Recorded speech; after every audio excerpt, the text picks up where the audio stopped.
Zonja e zotërinj, ju përshëndes nga Ditari mbrëmjes këtu në A2 CNN, kundër zhvillimet kryesore do të ndiqni. Mbi 400 persona, mjek dhe pacientu janë nështruar testeve serologjike, rezultatet flasin për një prevalencë për 11% të epidemisë në vend. Sot u konfirmua ndërkohë 8 raste të reja me COVID-19.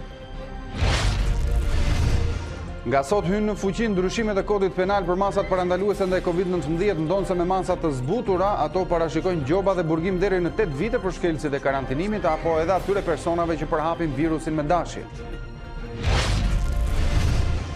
Shtyhet procesi për zgjedhjet nëpër universitete për shkak të pandemisë. Presidenti Meta e quan të drejtë vendimin e ministrisë. Kandidati i vetëm në garë për rektor Artan Hoxha deklaron se Mynir Koni nuk ka kompetencë të shkarkojë anëtarët e komisionit institucional zgjedhor. Kopshtet dhe shkolla do t'jenë të parat që do të rindërtohen në qarkun e Durrësit pas dëmtimit nga tërmeti. Ky proces ka ecur paralelisht me masat për shkak të pandemisë nga COVID-19. Ju përshëndes, unë jam Arlin Disa, ndër të tjera gjatë kësaj hapësire 3 orëshe informative do të ndiqni.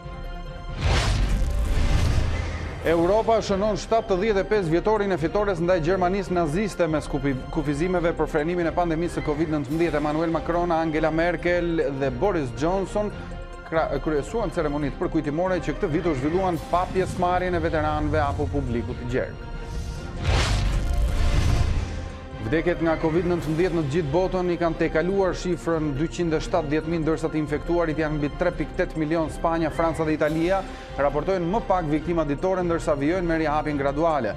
Organizata e Kombeve të Bashkuara paralajmëron se pandemia po nxit një val të pamas ksenofobie dhe urrëtie.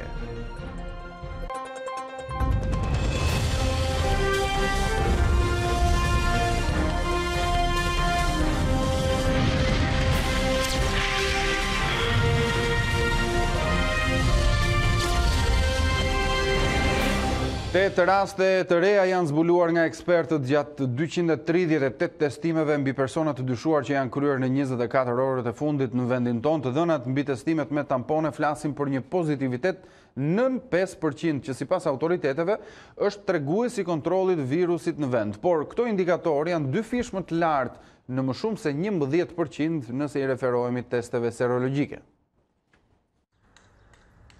Pozitiviteti në testet e kryera për COVID-19 ka rënë 95%, pohuan ekspertët e Institutit të Shëndetit Publik, një indikator që sipas tyre tregon se virusi është nën kontroll, pavarësisht rasteve të reja të zbuluara. Në 24 orët e fundit janë testuar 238 raste të dyshuara, prej të cilave vetëm 8 janë konfirmuar COVID pozitiv. Shpërndarja gjeografike e rasteve janë në Tiranë 3 raste, në Krujë 2 raste, Shkodër, Fier dhe Kamës nga një rast përkatësisht. Gjithashtu janë kryer 18 testime në qendër spitalore universitare Nën Tereza, në spitalin neurokirurgji, në lidhje me personelin mjekësor edhe pacientët e shtruar në këtë spital. Të gjithë të testuarit ka rezultuar negativ për COVID-19. Për herë të parë, task forca e ngritur nga Ministria e Shëndetësisë bëri publike dhe të dhënat mbi testet serologjike që po kryen në laboratorin e mikrobiologjisë në QSUT ndaj grupeve më të riskuara.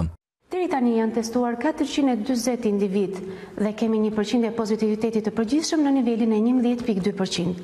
Këto janë rezultate paraprake. Në vijim do kemi një kampion më të zgjeruar, ndërkohë dhe rezultatet do të ndryshojnë. Dhe përsëri do të kalojmë në një vlerësim të popullatës përkundrejt përqindjes së pozitivitetit të Covidit në varësi të kësaj popullate është shprekur apo jo nga COVID-19. Në 2 spitalet Covid janë të shtruar 30 pacient, 5 prej të cilëve në terapi intensive. Nga e hëna e ardhshme, zona e Kuqe do të kufizohet vetëm në 6 bashki të vendit, ato të Shkodrës, Kurbinit, Krujës, Durrësit, Tiranës dhe Fierit, ku do të vazhdojë i njëjti regjim oraresh dhe rregullash për qarkullimin dhe nuk do të lejohet hyrje-dalja e automjeteve të paautorizuara.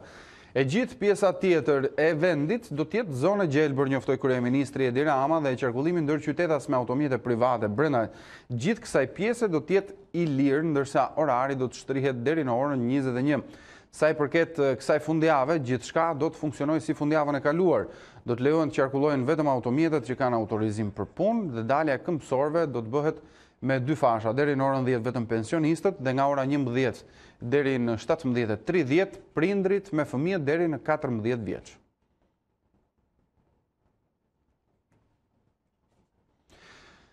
Mirë, do të flasim për aktualitetin në njollat të ndryshme të vendit, praktikisht siç po raportojmë dhe siç po informojmë atë se çfarë thonë autoritetet, Shqipëria është ndarë në zonë të gjelbër dhe në zonë të kuqe, siç folëm dhe për zhvillimin dhe komunikimin e kreut të qeverisë pak më herët.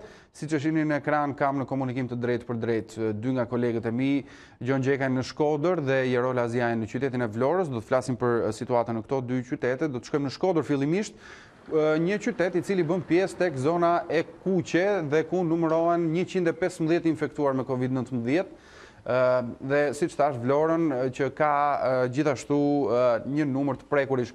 Gjon, u duk që në fillim një situatë jo e mirë për Shkodrën me mosbindjen për të qëndruar në izolim. Tashmë kur kanë nisur aktivitetet, shumë bizneset, çfarë po ndodh në qytet? Po Arlind, mirë mbrëma. Në fakt ne po vuajmë pasojat atyre ditëve të fillimit, mosbindjes, pra ose mosbesimit në mbylljen që kishte filluar gjithë Shqipëria.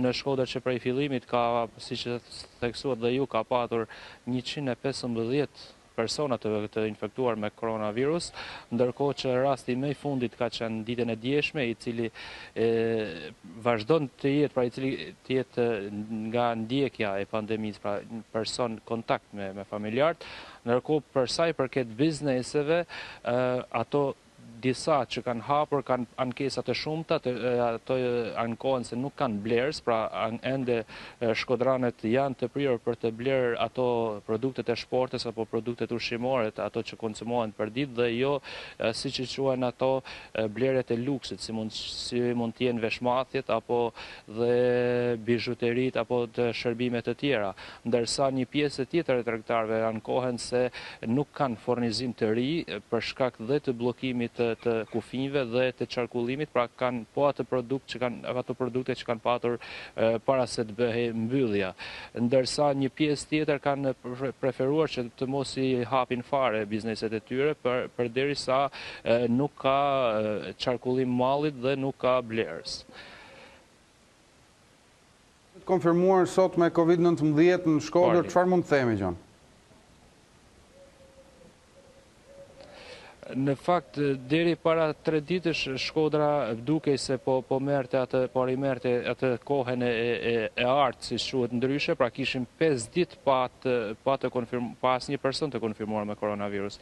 Ndërkohë që ka filluar tani më, ditën e sotme është konfirmuar edhe një person, pra është bashkëshorti i një zonje që ishte konfirmuar 2 ditë më parë me koronavirus, dhe në këtë mënyrë duket se Shkodra vazhdon të jetë një vatër e ngrohtë e koronavirusit, e shfaqjes, një vatër e cila është më e rrezikshme në qytetin e Shkodrës është Spitali Rajonal i Shkodrës, pra kemi theksuar edhe më përpara që në spital vazhdojnë të dalin persona pozitiv me koronavirus, ndërkohë që lajmi i mirë është sepse të gjithë personat e tjerë që ishin me parë të prekur me koronavirus janë të shëruar, edhe ta shohim në rang qarku, pra në Puka tashmë i përket një zone të gjelbër, po ashtu edhe Vaudesi ka ngelur me 6 persona të prekur me koronavirus dhe tani më janë shëruar të gjithë dhe i përket një zone të gjelbër, ndërkohë që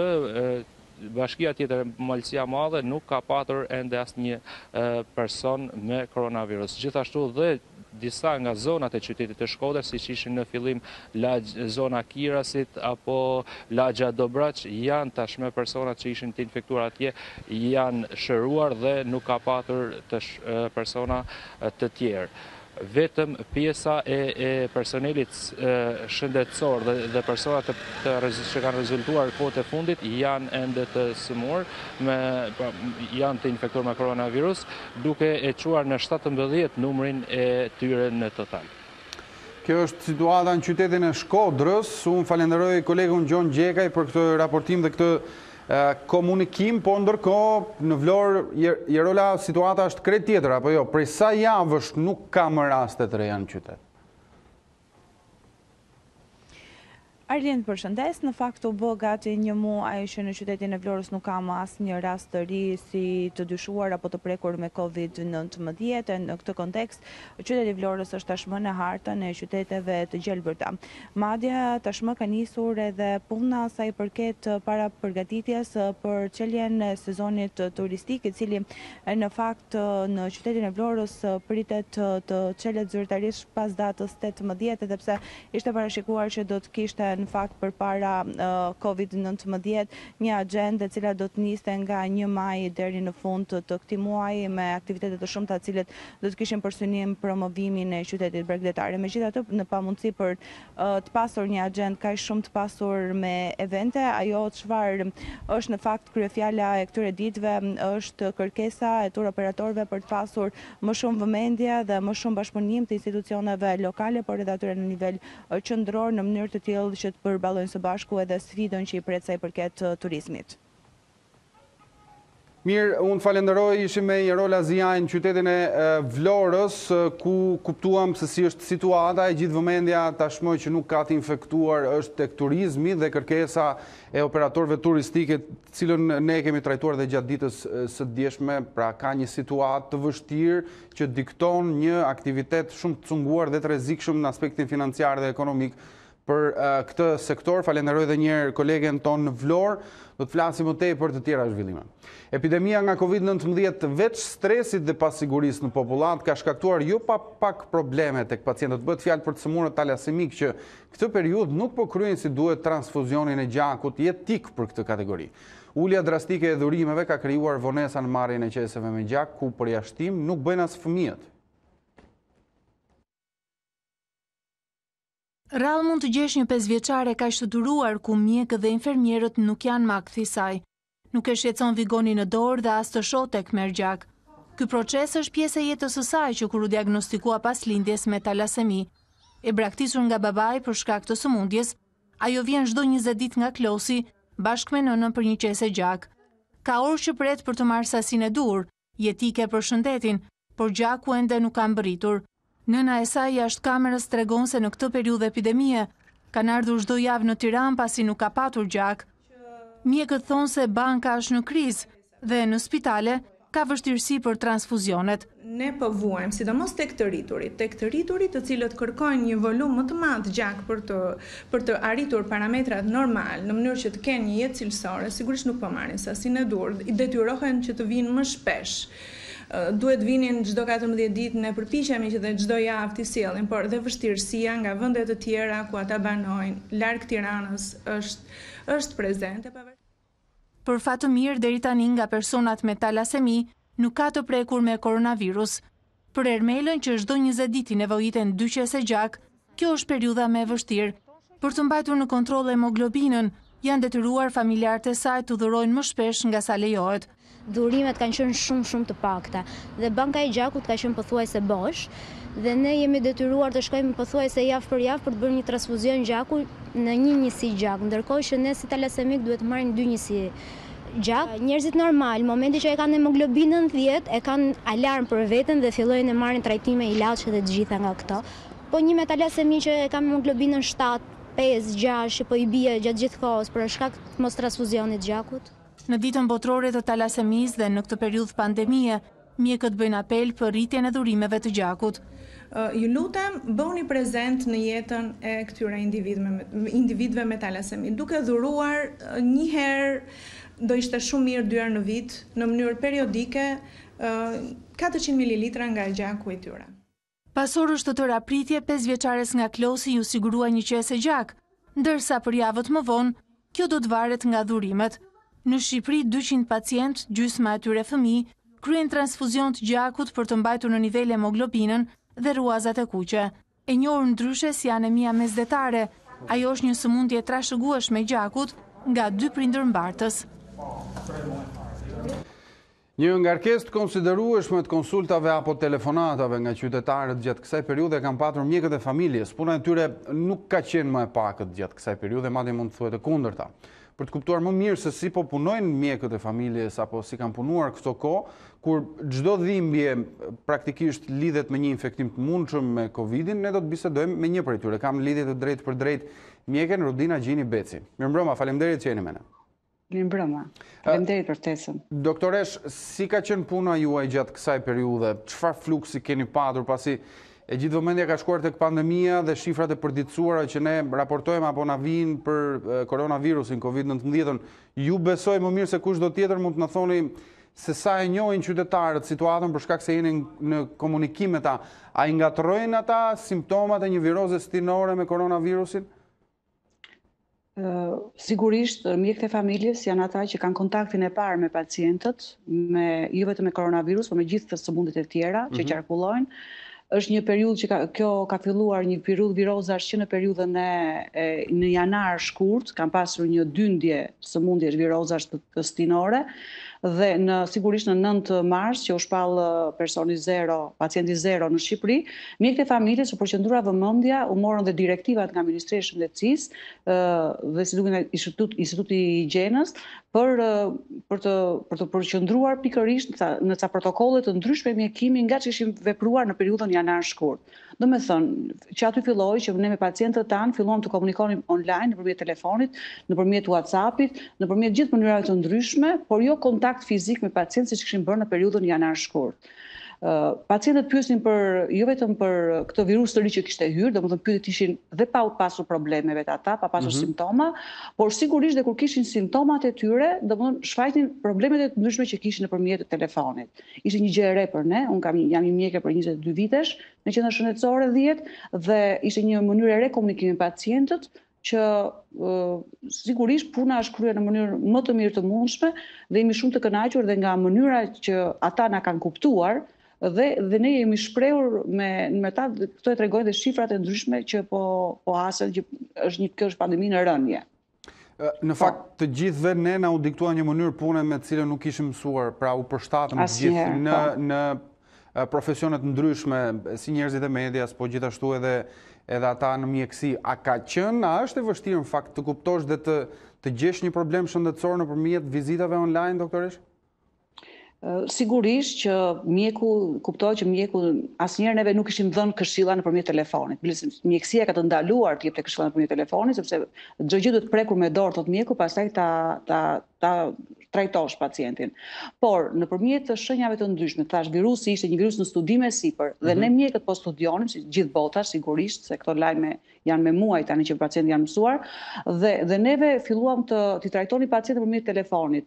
Dhe kjo ishte këshillat e ndryshme që ata kanë, problemet e ndryshme, simptomat e ndryshme që ata shprehin, janë simptoma që fillojnë si një virozë normale, por në fakt, duke pyetur neve më tepër akoma, duke marrë më tepër informacion te pacienti, ka bërë që diagnozat të dalin ashtu sikur do ishin tek një vizitë nëpërmjet kontaktit me pacientin. Keni patur raste të cilat pas kontaktit apo komunikimit me ju kanë rezultuar pozitiv me COVID, pra që janë adresuar më pas në lidhje me këtë problem? Unë si mjeke nuk kam pasur, biles këto ditë kam një pacient që po trajtohej, po mbaj në suspekt për COVID. Në fakt pacienti u bën tamponi, doli negativ, ju bën kultura e gëlbazës dhe për tuberkulozë doli negativ dhe dyshohet për suspekt ca pulmoni. Domethënë dhe ai nuk doli me COVID. Por në qendër ka pasur pacient që janë me COVID në qendrën tonë, nga mjekë të tjerë, jo nga unë. Ju, me sa kuptoj, jeni e përditësuar dhe nëpërmjet informacioneve që ne raportojmë gjatë gjithë kësaj periudhe dhe gjatë gjithë ditës. Besoj e keni ndjekur debatin ose atë temën e re të diskutimit që është ngritur të paktën në javën e fundit. Pra, kur ka qenë të vërtet pacienti zero ose kur ka qenë vërtet i pranishëm koronavirusi në vendin tonë, ka pretendime që mund të ketë qenë që në muajin janar. Çfarë mund të thoni ju për këtë? Ju keni një frekuentim të shpesht me qytetarët, me pacient? Tani, që të themi pacient ka pas COVID apo jo, ose ka COVID apo jo, është diagnostikuar me COVID, atë vërtetoj vetëm tamponi. Sot, ndërsa më vonë, tani mund të dalin dhe analizat serologjike, që të vërtetojnë që ka antitrup apo jo. Unë të them si mjekë familje që në periudhën janar shkurt kemi pasur një dyndje shumë të madhe pacientësh, të cilët kanë pas shenja të ngjashme me COVID, për shembull një shenjë ngjashme ka qenë temperatura prej 10 ditësh shumë rezistente, që nuk ulej nga antipiretikët, por që pacienti zero vërtetohet tash nëpërmjet tamponit dhe këtë ashtu siç është shpallur në vendin tonë datën 9, datën 8 duke gdhirë 9, domethënë, neve me atë nuk mund ta them unë domethënë që ka pas COVID apo jo. Këto do ta tregojnë për mua analizat serologjike. Por një gjykim duke dëgjuar ankesat, simptomat, shenjat që paraqisni qytetarët, mund ta jepni apo jo? Unë mund të them që në periudhën janar-shkurt kemi pasur më shumë të sëmurë me viroza, me shenjat e virozës, se sa sot. Sot, për shumë, kemi një rënje të virozave. Mbase pacientët dhe karantinimin që kanë bërë në shtëpi, nuk sigurisht janë kushtet e shtëpisë janë më të pastra se kushtet në teren janë. Domethënë kanë vajtë në punë, ata që punojnë, kanë detyr të mbyllur në shtëpi, janë më të sterilizuar se larja e duarve, alkoolit, janë përdorur të gjithë forma disinfektuese dhe kjo është një arsye them që ka një rënje të virozës, por nuk mund ta them dot që ka pas përpara pacientit zero që shpall nga Ministri i Shëndetësisë tek ne apo jo. Si monitorohen ndërkohë, doktoresh, pacientët që janë personat që janë të karantinuar me COVID nga mjekët e familjes? Po, nëpërmjet telefonit, ne i marrim disa herë në ditë për çdo shqetësim që mund të kenë, për shenjat e ndryshme që mund të kenë. Sigurisht nëse shenjat e para janë dhimbje fyti, temperaturë e lartë, po mund të jetë temperaturë subfebrile 37, është një temperaturë e zgjatur në kohë për 10 ditësh, është një kollë e thatë, kanë ndjenjë të vjelli ose të vjella, diare, por shenja kryesore që neve i drejtohemi 127-ës dhe hospitalizimit është marrja e frymës. Kjo është shenja më e rëndësishme që pacienti patjetër të marrin ose vetë numrin 127 ose merr mjekun e familjes dhe mjeku i familjes kërkon epidemiologun e zonës që i detyron për të shkuar tek pacienti për të bërë tamponin. Flitet dhe raportohet që një ndër karakteristikat e asaj se çfarë shkakton COVID-19, pra pasi je infektuar, është një përkeqësimi menjëhershëm i statusit fizik apo të gjithë parametrave të tjerë shëndetësor. Është e vërtet në fakt çfarë ndodh? Çfarë përjeton një person që është i infektuar? Po, këto shenjat kemi folur me kolegët tanë që janë në frontin e parë në infektiv dhe që të vërtetoj fjalën që thatë ju tamam, që duke bërë muhabet me pacientin ai mund të kputet në moment dhe bën exitus vdekje, para vdekje. Domethënë është vërtet që ai bën një kputje duke folur mirë, dhe sepse një nga faktorët e COVID-it, siç mund ta keni dëgjuar, është dhe tromboza që ta shkakton. Kjo mund të jetë një shkak që ai bën një kputje të menjëhershme dhe një exitus pacienti. Në zonën që mbulon qendra juaj, doktoresha, sa raste aktive janë dhe çfarë mund të themi për gjendjen e tyre? Për këtë një numër eksakt mund ta jap, sepse neve çdo mjek familje e referon te drejtori i qendrës dhe drejtori e referon tek ISHP-ja. Po ndërkohë me hapjen, pra me lehtësimin e masave izoluese dhe të qarkullimit, çfarë shërbimesh do të funksionojnë sërish nëpër poliklinika?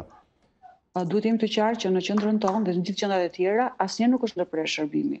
Domethënë, në qendra jonë një deklarate, ndjes që ju ndërpres, i referojmë një deklarate të pak ditëve më parë të ministres, pra që do të ketë një lehtësim edhe të funksionit poliklinikave, për këtë bëhet fjalë.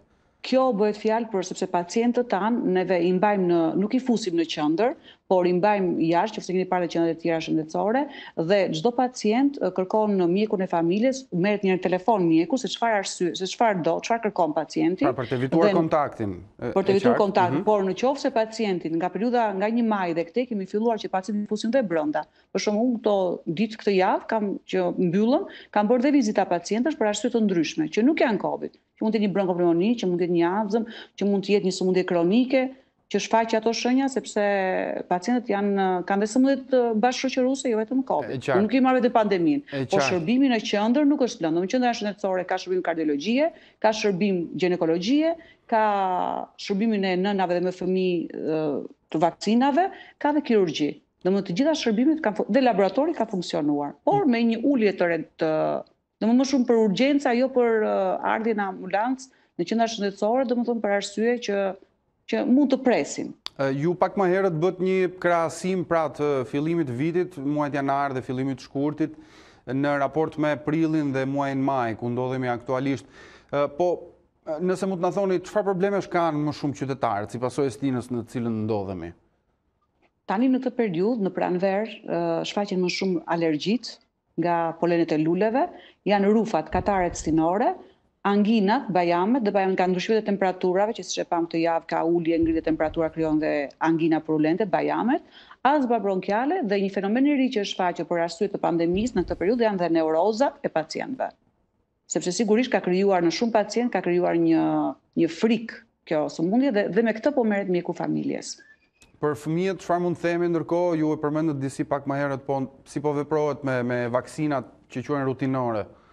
Po, në periudhën e parë që filloi, në fillim të marsit, nënat u stepën pak nga kryerja e vaksinës, sepse që të kryesh vaksinën e një fëmije, fëmija duhet të jetë i shëndetshëm. Do të bëhet një revizit i shëndetshëm, dhe duke mos ditur se çfarë po bënte ky virus, se si ishte përhapur në popullat, pa pasur një informacion, u kryua pak një stopim i vaksinave. Po kur shikojmë që pandemia po shkon, domethënë shumë mirë dhe po u bie niveli atyre, nënat filluan të vaksinojnë sepse po e kuptojmë të gjithë që vaksina është baza për mbrojtjen e sëmundjeve infektive. Edhe ne që jemi mjek, që mund të kemi, mund të jemi trembur ndonjëherë nga kryerja e vaksinës, po e kuptojmë që vaksina, epidemia, këtë bën vaksina, ndalimin e një epidemie, mos shfaqjen e epidemive. Po shkojmë drejt lirimit edhe lehtësimit të masave kufizuese dhe jemi përpara një risku edhe më të madh, nëse nuk tregojmë të përgjegjshëm. A keni ju një apel ndaj qytetarëve në këtë rast? Po, unë jam shumë e lumtur që masat të lirohen, mos të ketë më shpëngime, sepse siç thash krijojnë dhe ato sëmundje e probleme të tjera, veç anës ekonomike. Unë jam mjek edhe mendoj gjithmonë për anën shëndetësore të pacientëve, siç thash neuroza dhe problemet të tjera që krijohen. Por një apel i bëj qytetarëve që të mbajnë distancë, mundësisht 1,5 metra, 2 metër, dhe të mbajnë një maskë. Unë do isha për një maskë sa dilin jashtë, domethënë në ambiente, sepse nuk mund të ruhesh gjithmonë, domethënë tu afruat një njeri apo nuk mund ta mbaj distancën 2 metra, maska do të jetë domosdoshme. Doktoresh Rudina Beci, unë falenderoj për këtë bisedë. Faleminderit juve. Shkëputemi për një hapësirë publicitare të nderuar shikues, do të kthehemi pas pak me të tjera informacione dhe komunikime të drejtë për drejta. Jemi sërish në transmetim në këtë minutazh dhe këtë pjesë të ditarit mbrëmjes këtu në A2 do të flasim për të tjera zhvillime. Më 18 maj baret dhe restorantet në vendin tonë do të rinisin punën, por vetëm duke zbatuar protokollin e masave higjieno-sanitare të përcaktuar nga Ministria e Shëndetësisë. Këto subjekte do të lejohen të punojnë nga ora 5 e mëngjesit deri në orën 17:30, por për ato subjekte që do të vazhdojnë aktivitetin pas kësaj fashe orare, qeveria ka parashikuar masa të ashpra me gjop deri në pezullim të aktivitetit. Bar, kafenet dhe restorantet duhet pajisen me të gjitha mjetet e nevojshme për mbrojtjen e personelit dhe klientëve, ku përfshihen dorezat, dezinfektantët dhe maskat për stafin, ndërsa për klientët do të vendoset një higjenizues për duart në hyrje të subjekteve. Ndërkaq tavolinat do të vendosen në 2 metra largësi midis njëra tjetrës për të respektuar distancën fizike ndërmjet klientëve. Sa i takon dezinfektimit të ambienteve të bareve dhe restoranteve, ky proces parashikohet të kryhet 2 herë në ditë.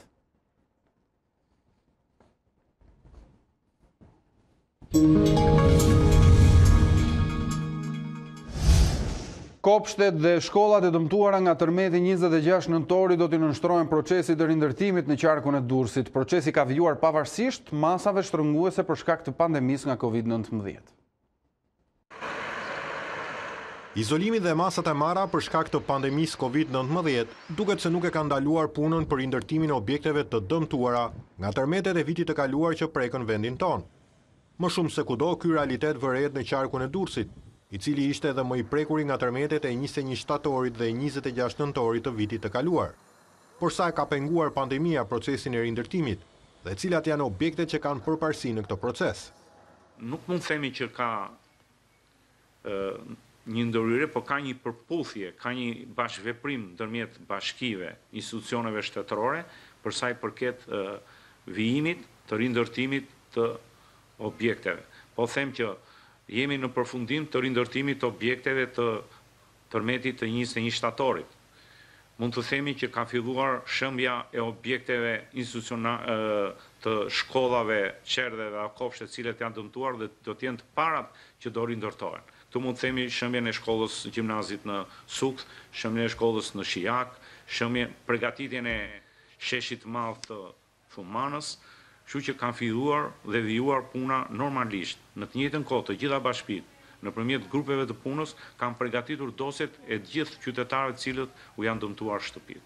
Pra ka qenë paralel një punë e jashtëzakonshme të 3 bashkive për të përmbyllur sa më shpejt dokumentacionin e tërmetit të 26 nëntorit. Nga tërmeti 26 nëntorit në qarkun e Durrësit, u shembën dhe u dëmtuan pjesërisht me mira objekte banimi dhe biznese. Nga sot hynë në fuqi ndryshimet e kodit penal për masat parandaluese ndaj Covid-19, ndonse me masat të zbutura, ato parashikojnë gjoba dhe burgim deri në 8 vite për shkelësit e karantinimit apo edhe atyre personave që përhapin virusin me dashje. Pas botimit në fletoren zyrtare, ndryshimet ligjore në kodin penal që parashikojnë dënim me burg për personat që nuk respektojnë karantinimin në kohë pandemie hynë në fuqi. Ajo që bie në sy është se të gjitha masat administrative apo gjobat do të mund të aplikohen nga policia apo postbllokjet e kontrollit në terren. Dynenet të cilat parashikojnë burgim janë ato të karantinimit apo dhe përhapjes me dashje të COVID-19.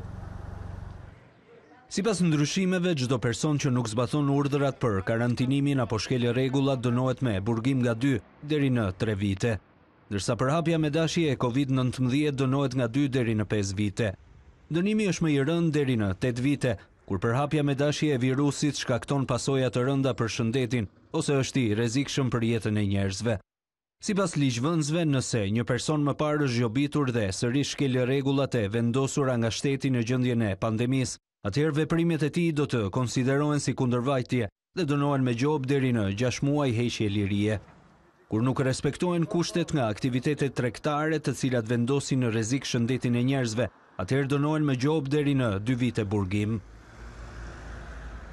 Ndryshimet e reja në kodin penal për shkak të pandemisë kanë hasur në kundërshtime të shumta, duke u quajtur të papranueshme edhe në shkelje të drejtave të njeriut. Siç e pam dhe nga materiali në vijim, ashpërsimet e kodit parashikojnë dënime deri në 8 vite burg. Ne këtë çështje do ta diskutojmë tani me avokat Ledio Brown, cilin e kam në komunikim të drejtë për drejtë. Avokat Brau, faleminderit që jeni me ne. Mirëmbrëma. Përshëndetje, faleminderit ju. Mirëmbrëma. Dua ta nis këtë bisedë me ju me një pyetje.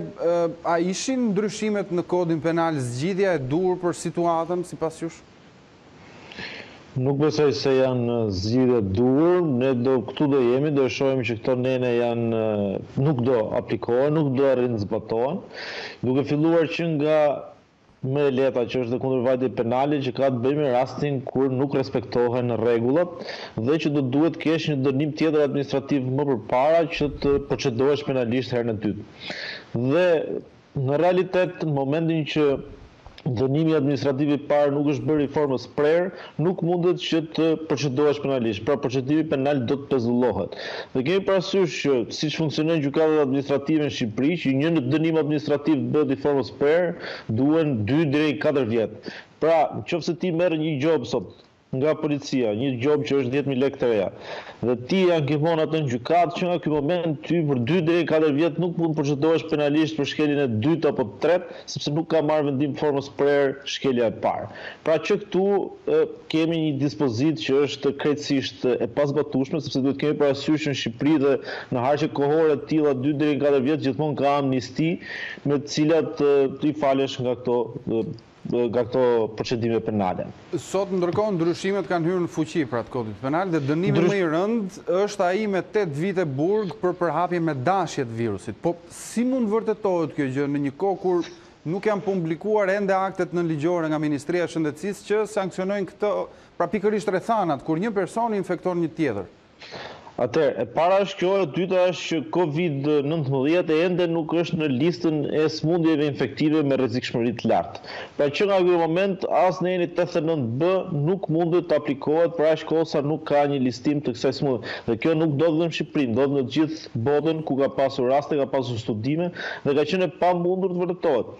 Tjetra është e pamundur të vërtetosh se kur është infektuar personi, nga kush është infektuar, apo dhe të konstatosh se cili ka qenë momenti i infektimit. Pra të gjitha këto sjellin pamundësinë e vërtetimit të veprës penale të përhapjes smundjes infektive, aq më tepër të arrijmë dhe të vërtetojmë nëse ka qenë me dashje, sepse dashja është një element i anës subjektive të veprës penale që është shumë e vështirë për ta provuar në një rrethan të tillë, për një vepër të tillë. Pra duhet që personi të ketë pasur për qëllim që të infekton tek këtë personin tjetër dhe që të vi pasoja më tej. Pra e gjitha kjo është realisht e pamundur. Bota e ka aplikuar në disa vende sa i përket infektimit me HIV/AIDS, por dhe kjo mbetet shumë e vështirë, që infektimi me HIV/AIDS është shumë i lehtë për të vërtetuar sa i përket pjesës infektimit, por sërish dashja mbetet pothuajse e pamundur. Kështu që në rastin e COVID-19 apo në këtë rast është e pamundur që të vërtetohet. Megjithëse dispozita nuk është specifikisht për COVID-19, por është për sëmundje infektive, e para që duhet është a jemi kushte një sëmundje infektive rrezikshmëri të lartë, edhe kjo ende nuk është vendosur. Pra janë dy dispozita që të paktën sa i përket kësaj pandemie janë të pazbatueshme. Avokat, atëherë në ndjekjet bisedës, pra derisa këto akte të publikohen, mua si qytetar më lind pyetja si do veproj një punonjës policie që mund të jetë autorizuar direkt që të bëj kontrollin në terren duke nisur që nga dita e sotme. Atëherë mos prisni shumë nga punësit e policisë sepse ka dhe një problem ose një tjetër. zyrtar tjetër. Cili do, është vënë re gjatë gjithë kësaj periudhe që të gjithë aktet që kanë të bëjnë me urdhrat e Ministrisë së Shëndetësisë për kufizimet nuk janë botuar fare në fletore zyrtare ose janë botuar 10 ditë, 2 javë, 1 muaj me vonesë. Mua tani sa më erdhi njoftimi nga qendra publikime zyrtare që ishte publikuar urdhri i javës kaluar që kishte të bënte me datat 2 dhe 3 maj. Pra sot që është data 8 maj, botohen 2 urdhra që prekin datat 2 dhe 3 maj, pra që janë krejtësisht irelevant. Momenti që kemi akte të tilla, kushtetuta e ka përcaktuar qartë. Akte të tilla, qofshin të akte nga ministrat, momenti që kanë karakter normativ, pra prekin një numër të pacaktuar subjektesh, duhet që të botohen fletore zyrtare dhe nga botimi fletore zyrtare hyn fuqi.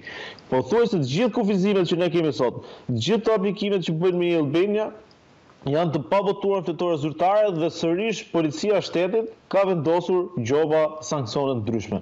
Pra të gjitha këto janë të palishme. Dhe amnistia që u bë me dënimet e para nuk u bë sepse ishte zemërgjërsia e qeverisë, por u bë sepse dije që të gjitha ato në momentin që shkonin në gjykat do të shfuqizoheshin. Pra edhe këto raste që flasim tani, në momentin që nuk do kesh një dënim tjetër administrativ, nuk mundet që të procedohesh penalisht. Policia e shtetit patjetër që mund vendosë t'i dërgojë rastet prokurori, por dihet se gjitha këto do shkojnë drejt pushimit, sepse nuk jemi në kushtet e konsumimit të këtyre veprave penale.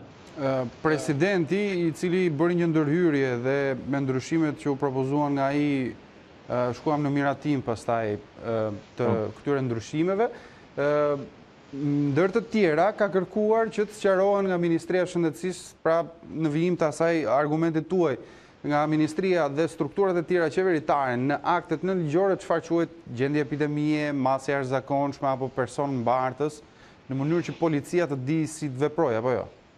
Patjetër, se janë shumë të rëndësishme. Gjithsesi, pjesa e procedimeve penale, policia ka vetëm atë konstatimin, kryen dokumentacionit, regjistrimit, procedimit, mëtej është janë detyra që do të trajtohen nga prokuroria. Dhe normalisht kur flasim për prokurorinë, flasim edhe për një nivel më të lartë sa i përket përgatitjes juridike të personave dhe momentin që përhapja e sëmundjeve infektive nuk është vetëm çështje ligjore, por është shumë dhe çështje shkencore.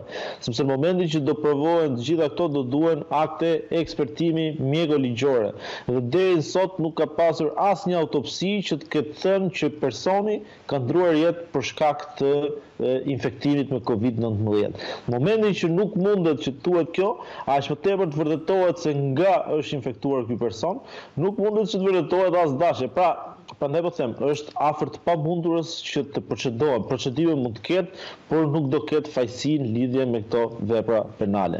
Nëse do abuzohet nga policia duke proceduar persona për vepra të tilla, pa pasur dënime administrative, patjetër që do ketë problematika. Kjo do quhet një shkelje sipas jush apo jo? Patjetër që është shkelje, sepse para duhet të kesh një dënim administrativ tjetër në formës per, ndërkohë që nëse flasim për përhapjen e sëmundjes infektive, nuk e bën dot policia. Pra policia thjesht mund të bëjë konstatime të ndryshme, por nuk bën dot procedime të kësaj vepre penale. Po në këtë rast, pra një zyrtar i policisë duhet të kërkojë një flet gjobe, nuk e di, po e them në terma më të kuptueshme për shikuesit, pra polici sipas ligjit, sipas rregullit duhet të kërkojë një flet gjobe që ka, siç thoni ju, formën e prerë përpara se të procedojë?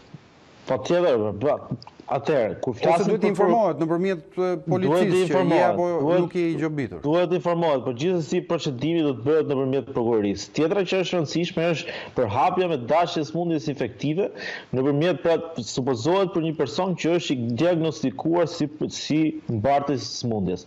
Tani këtu ka një problem tjetër praktik. Si do të diagnostikohem? Do diagnostikohem nga policia, do mbëj testin policia në momentin që më kap në gjendje të lirë, që më kap që kam shkelur një kufizim. Pra, të gjitha këto janë shumë të rëndësishme për u seruar, sepse nuk mundet që ti ta procedosh një person për përhapjen e sëmundjeve infektive vetëm se e gjen rrugë te orës 17:30.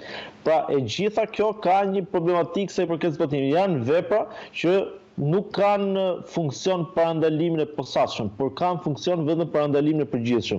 Duke vendosur këto vepra në kod penal, duke i trumbetuar sikur gjithë shqiptarët do shkojnë në burg po shkelen kufizimet, thjesht tentohet që shqiptarët të zbatojnë rregullat, por jo se realisht do të dënohen për këto vepra penale. Pra është vetëm parandalimi i përgjithshëm. Fakti që sot Shqipëria nuk ka gjykatë kushtetuese na bën që të kemi ende këto vepra të hyjnë në fuqi dhe të zbatohen dhe të themin teori. Por nëse do kishim gjykatë kushtetuese, do ishte pezulluar efekti i këtij ligji që ka bërë ndryshime në kodin penal, për shkak duke marrë vetëm me pjesën e procedurës pa i hyrë thelbit, pra vetëm për shkak se u miratuan me procedurë të përshpejtuar, këto janë ndryshime antikushtetuese. Por mungesa e gjykatës kushtetuese ka sjellë të pasojë që ne po diskutojmë sot për mbajtjen e këtij akti.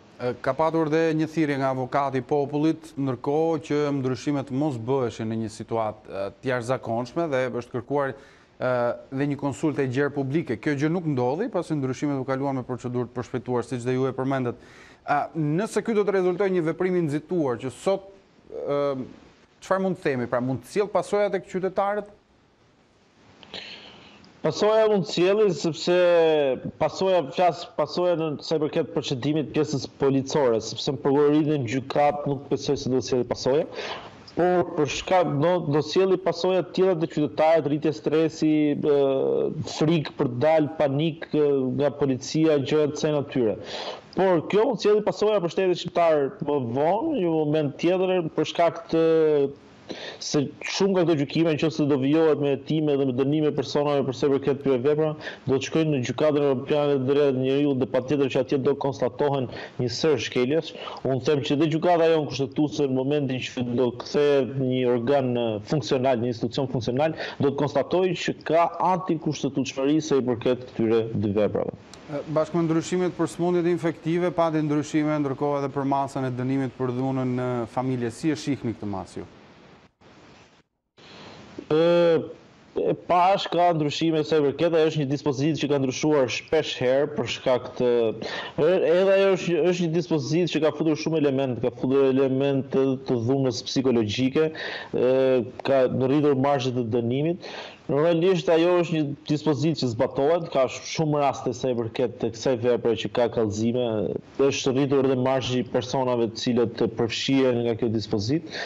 Unë shpresoj të sjellë efekt parandalues, ajo është shumë e rëndësishme, është një vepër që nëse sjell efekt parandalues, patjetër që sjell përfitim për shoqërinë, por që më tepër ka nevojë për edukim dhe për një pjesë për arsimim sesa ka nevojë për të dënuar persona sa i përket.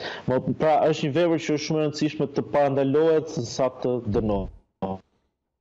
Avokat Ledio Braun, falenderoj për këtë bisedë. Falenderoj ju.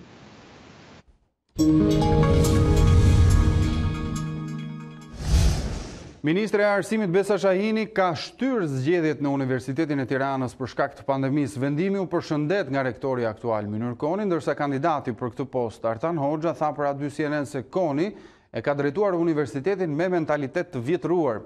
Studentët ndërkohë shprehen se padia e tyre ndaj Ministrisë së Arsimit ndikoi në pezullimin e zgjedhjeve.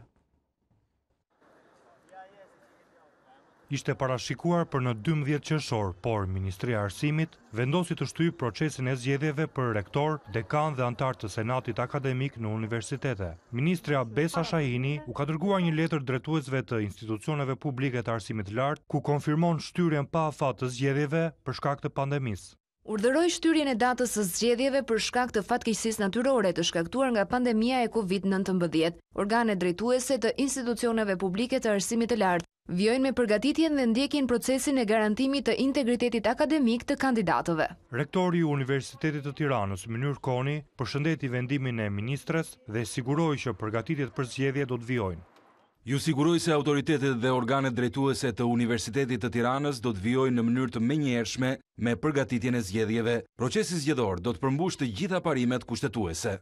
Por pak ditë më parë, Koni shkarkoi anëtarët e Komisionit të Zgjedhjeve, vendim që prej tyre u konsiderua nul. I tillë është edhe për dekanin e Fakultetit të Drejtësisë Artan Hoxha. Ne nuk kemi bërë procedura për një komision zgjedhor institucional të ri dhe përpasoj komisioni aktual ka detyrimin, jo të drejtën, por ka detyrimin ligjor që të ushtroj funksionet derisa ky komision të zgjidhet si një komision i ri nga Senati Akademik.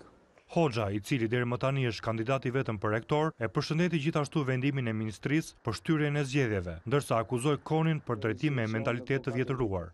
Me një mentalitet të vjetër, arkaik, centralizues dhe duke prekur thelbësisht autonominë funksionale të strukturave përbërëse të Universitetit të Tiranës.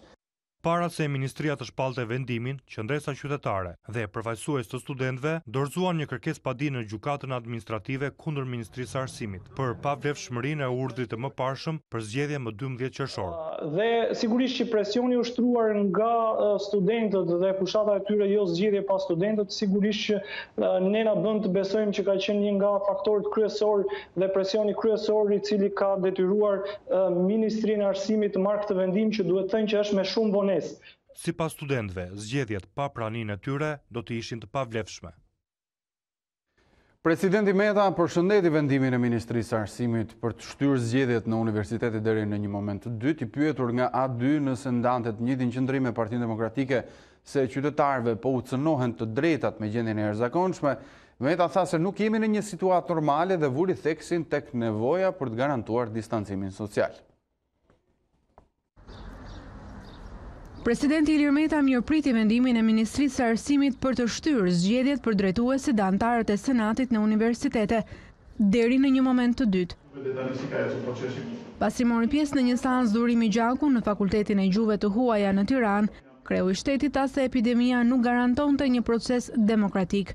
Unë mendoj që është një vendim i arsyeshëm edhe besoj se ishte i pritshëm, sepse në një periudhë të vendosur nga parlamenti si të fatkeqësisë natyrore, sigurisht që ishte jo e mundur për të patur zgjedhje tërësisht përfshirëse, demokratike, siç duhet të meritojnë universitetet tona. Një ditë pasi qeveria ndërhyri në protestën e sheshit Skënderbej duke bërë disa ndalime, presidenti Meta mbështeti tubimet e qytetarëve, por duke zbatuar protokollet që dikton gjendja e jashtëzakonshme. Që kjo është një drejtë që duhet të respektuar nga autoritetet, natyrisht duke qenë se jemi në një situatë veçantë, pra jo në një situatë të zakonshme, duhen të marrë të gjitha masat, jo që të ndalohet, por që të zhvillohet në përputhje me kushtet specifike të distancimit social. Më herët Mirë, do të shkojmë në një zhvillim të drejtë për drejtë. Ministri e Shëndetësisë Ogerta Manastirliu është duke folur për planin e rihapjes për një periudhë deri në datën 1 qershor. Ndjekim. Dyqanet në qendrat tregtare. Tekstojmë se është shumë i rëndësishëm zbatimi i protokolleve të sigurisë, ruajtja e distancimit fizik dhe kushteve të higjienës në të gjitha aktivitetet të biznesit. Task Force do të vijojë kontrollin për zbatimin e të gjitha protokolleve të sigurisë. Një tjetër lehtësi nga data 11 maj, dita e hënë, do të jetë për të riadesuar, të cilët do të vetë karantinohen në banesë. Në vijim të planit të rihapjes, në të do të vijojmë të kemi tregues të qëndrueshëm sa i përket rasteve aktive ditore, numrit të dështruarve në spital, apo pacientëve në terapi intensive, kemi planifikuar që prej datës 18 maj të vijojmë me një seri tjetër të lehtësimeve. Do të vijojë zhvillimi i procesit mësimor dhe provimeve të maturës shtetërore sipas udhëzimeve dhe protokolleve të miratuara nga Instituti i Shëndetit Publik.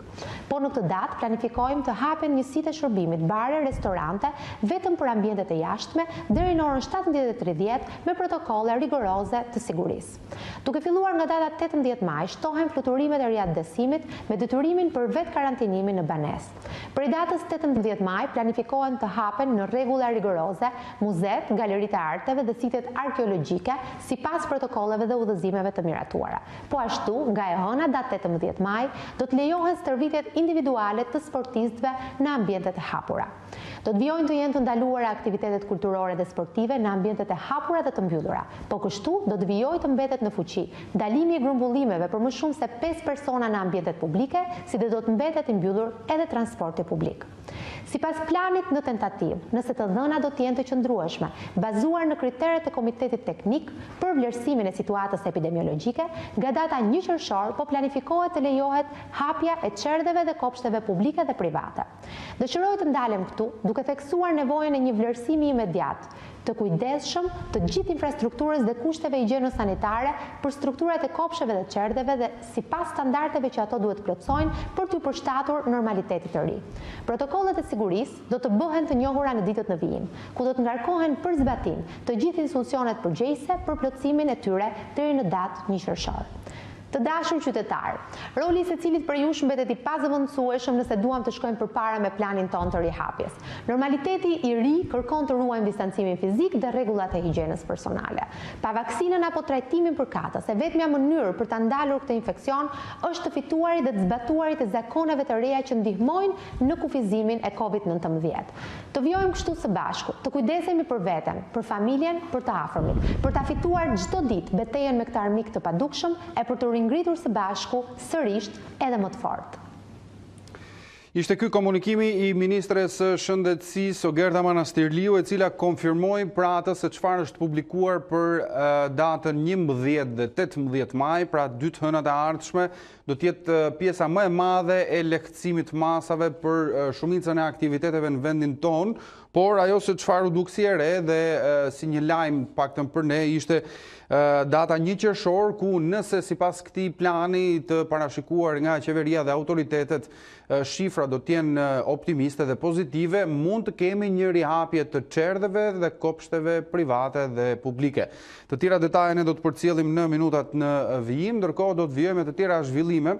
Gjykata e posaçme kaloi për gjykim një tjetër fraksion të dosjes 339, pjesë e 25 pandehurve të kësaj dosjeje janë grupi i avdylajve të Shijakut dhe të akuzuarit për laboratorin e drogës në Brenog të Hasit. Gjykata e posaçme vendosi të kalojë për gjykim një nga fraksionet e dosjes së famshme 339. Në përfundim të seancës paraprake, gjyqtarja Irena Gjoka i vlerësoi të plota hetimet e kryera nga prokurorët e SPAK për 25 të pandehurit e dosjes, ndër të cilët të dyshuarit si antar të grupit të avdylajve të Shijakut, si edhe të akuzuarit për laboratorin e përgatitjes së heroinës në Brenog të Hasit.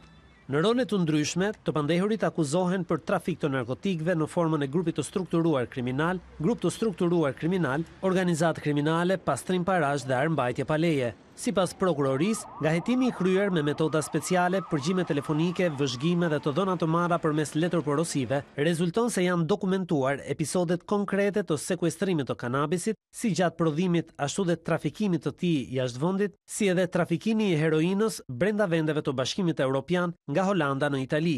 Avokatët e të pandehurve kërkuan pushimin e çështjes duke pretenduar pafajësi dhe mungesë të provave kundër klientëve të tyre. Në ditët në vijim, dosja do të hidhet në short për përcaktimin e trupit gjykues. Më herët, gjykata e posaçme ka kaluar për gjykim 3 fraksione të tjera të dosjes hetimore 339.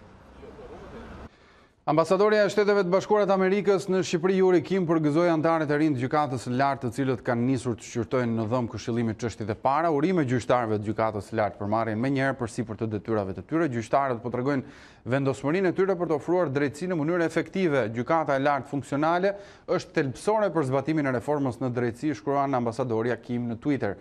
Aktualisht në gjykatën e lartë janë më shumë se 35.000 dosje që presin të gjykohen. Shkëputemi për një hapësirë tjetër publicitare, do të kthehemi pas pak me të tjera zhvillime. Jemi sërish në transmetim të drejt për drejt në pjesën e dytë të këtij ditari. Mbi 400 persona, mjek dhe pacientu janë nështruar testeve serologjike. Rezultatet flasin për një prevalencë prej 11% të epidemisë në vend. Sot u konfirmuan ndërkohë 8 raste të reja me COVID-19. Italia shënon një rekord të zymt në pandemin koronavirus. Bilanci i viktimave shkoi mbi 30.000 me 223 pacient që humbën jetën në 24 orët e fundit. Rastet e reja shënuan sërish ulje krahasuar me një ditë më parë, por në total Italia raporton më tepër se 217.000 të prekur nga COVID-19. Qeveria atje konfirmoi hapjen e mëtejshme të diferencuar në rajone. Lehtësimi i masave kufizuese do të bëhet më 18 maj. Vdekjet nga COVID-19 në të gjithë botën i kanë tejkaluar shifrën 270.000, ndërsa të infektuarit janë mbi 3.8 milion. Spanja, Franca dhe Italia raportojnë më pak viktima ditore, ndërsa vijojnë me rihapjen graduale. Organizata e Kombeve të Bashkuara paralajmëron se pandemia po nxit një valë të pamas ksenofobie dhe urrejtje. Europa shënon 75 vjetorin e fitores ndaj Gjermanisë naziste mes kufizimeve për frenimin e pandemisë COVID-19. Emmanuel Macron, Angela Merkel dhe Boris Johnson kryesuan ceremonitë përkujtimore që këtë vit u zhvilluan pa pjesëmarrjen e veteranëve apo publikut të gjerë.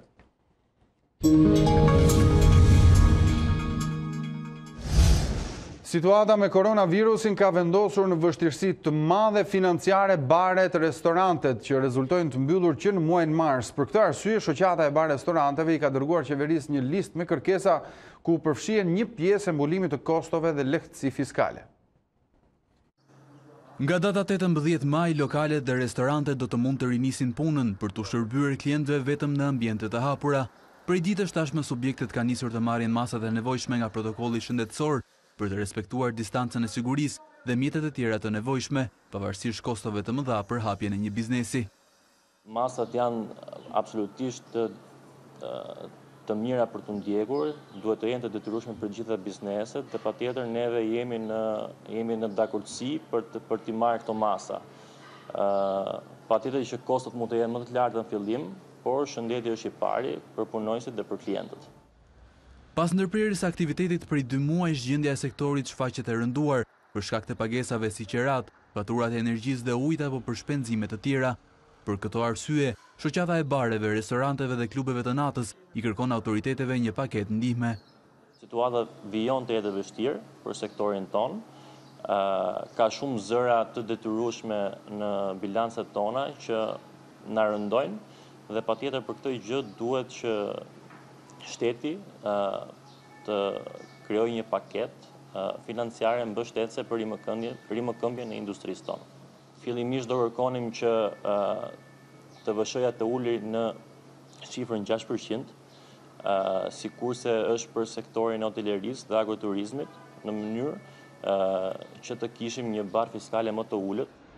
Në listën e kërkesave propozohet përgjithësimi i taksave dhe tarifave vendore, si dhe mbështetja me grante për pagesat e qiras deri në normalizimin e gjendjes, ndërkohë që kufizimi i orareve të lëvizjes shihet si një pengesë edhe pas rihapjes së aktivitetit.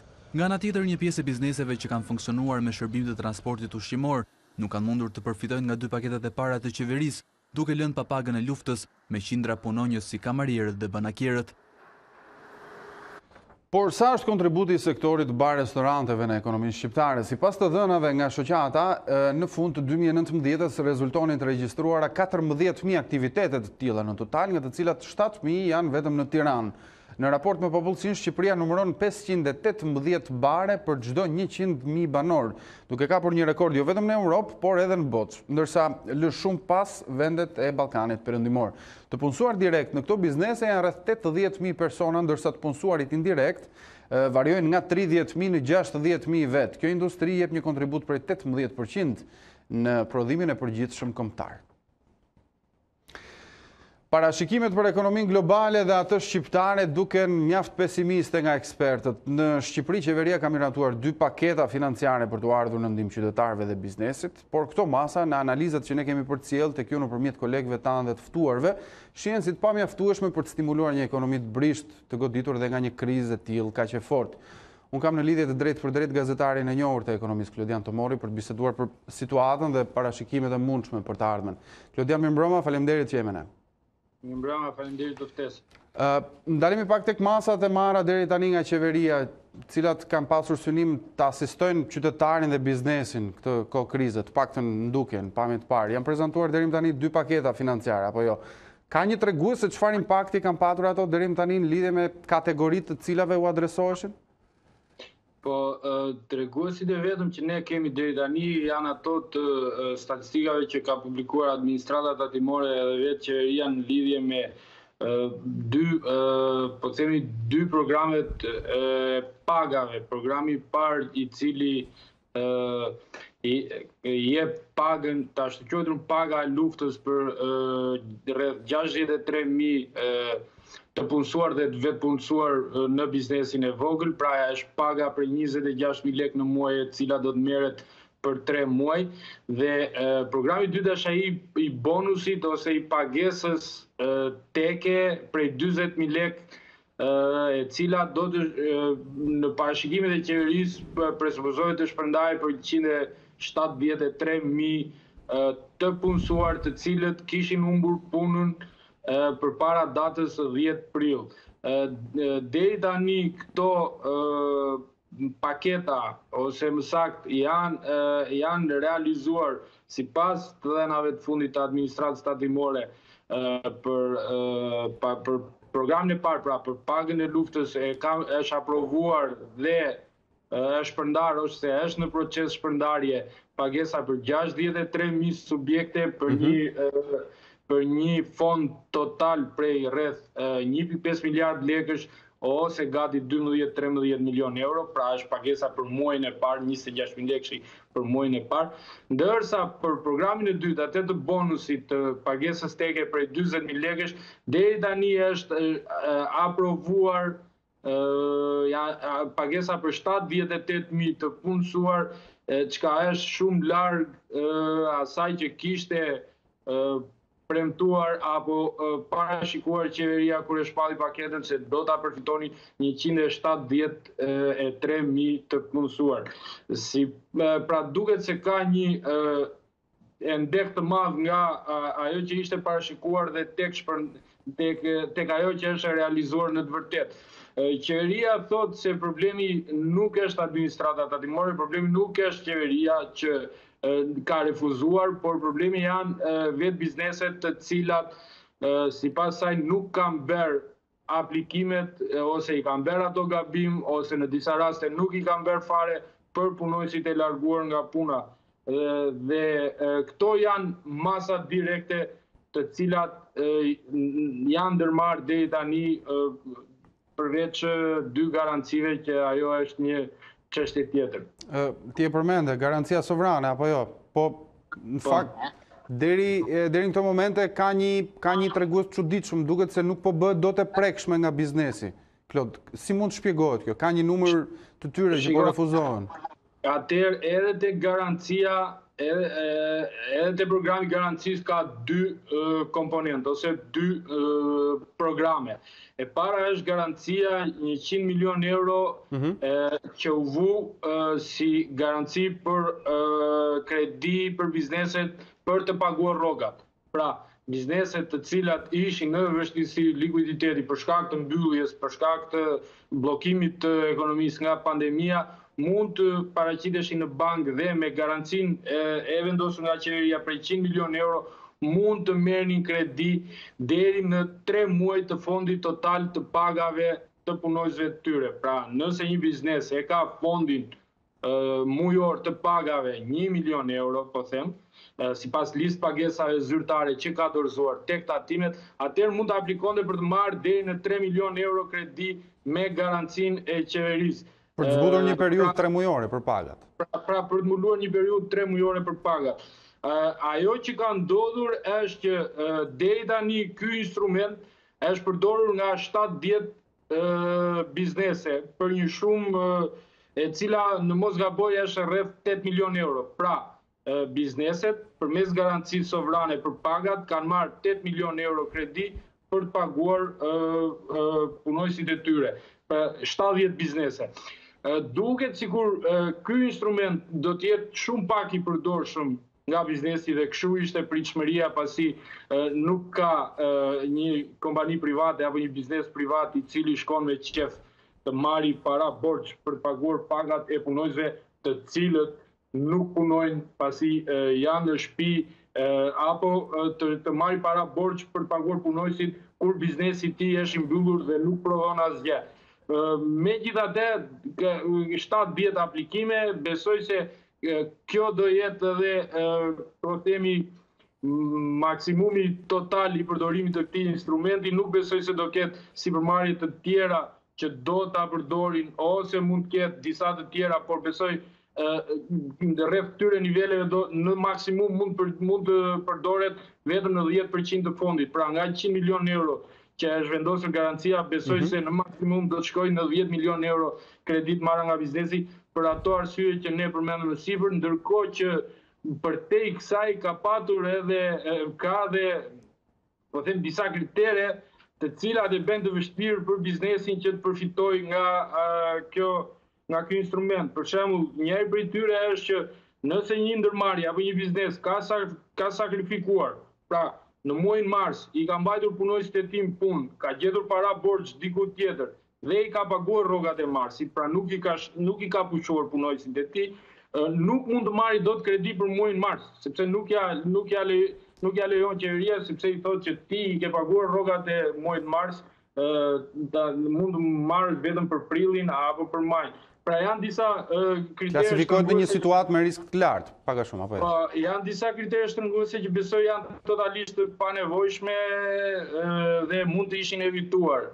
Ky është komponenti i parë i garancisë sovrane. Komponenti i dytë është ai i garancisë tjetër 150 milion euro. Këtu do të kemi një instrument tjetër, bëhet fjalë për një instrument me ndarje risku apo risk sharing, siç njihet ndryshe në terminologjinë ekonomike, ku qeveria ka vendosur 150 milion euro garanci, ka marrë përsipër të paguajë totalisht normën e interesit të kredive që do merren përmes kësaj garancie, pra bizneset që do aplikojnë do ta marrin kredin me normë interesi zero, pasi normën e interesit prej 2.8% do ta përballojë shteti.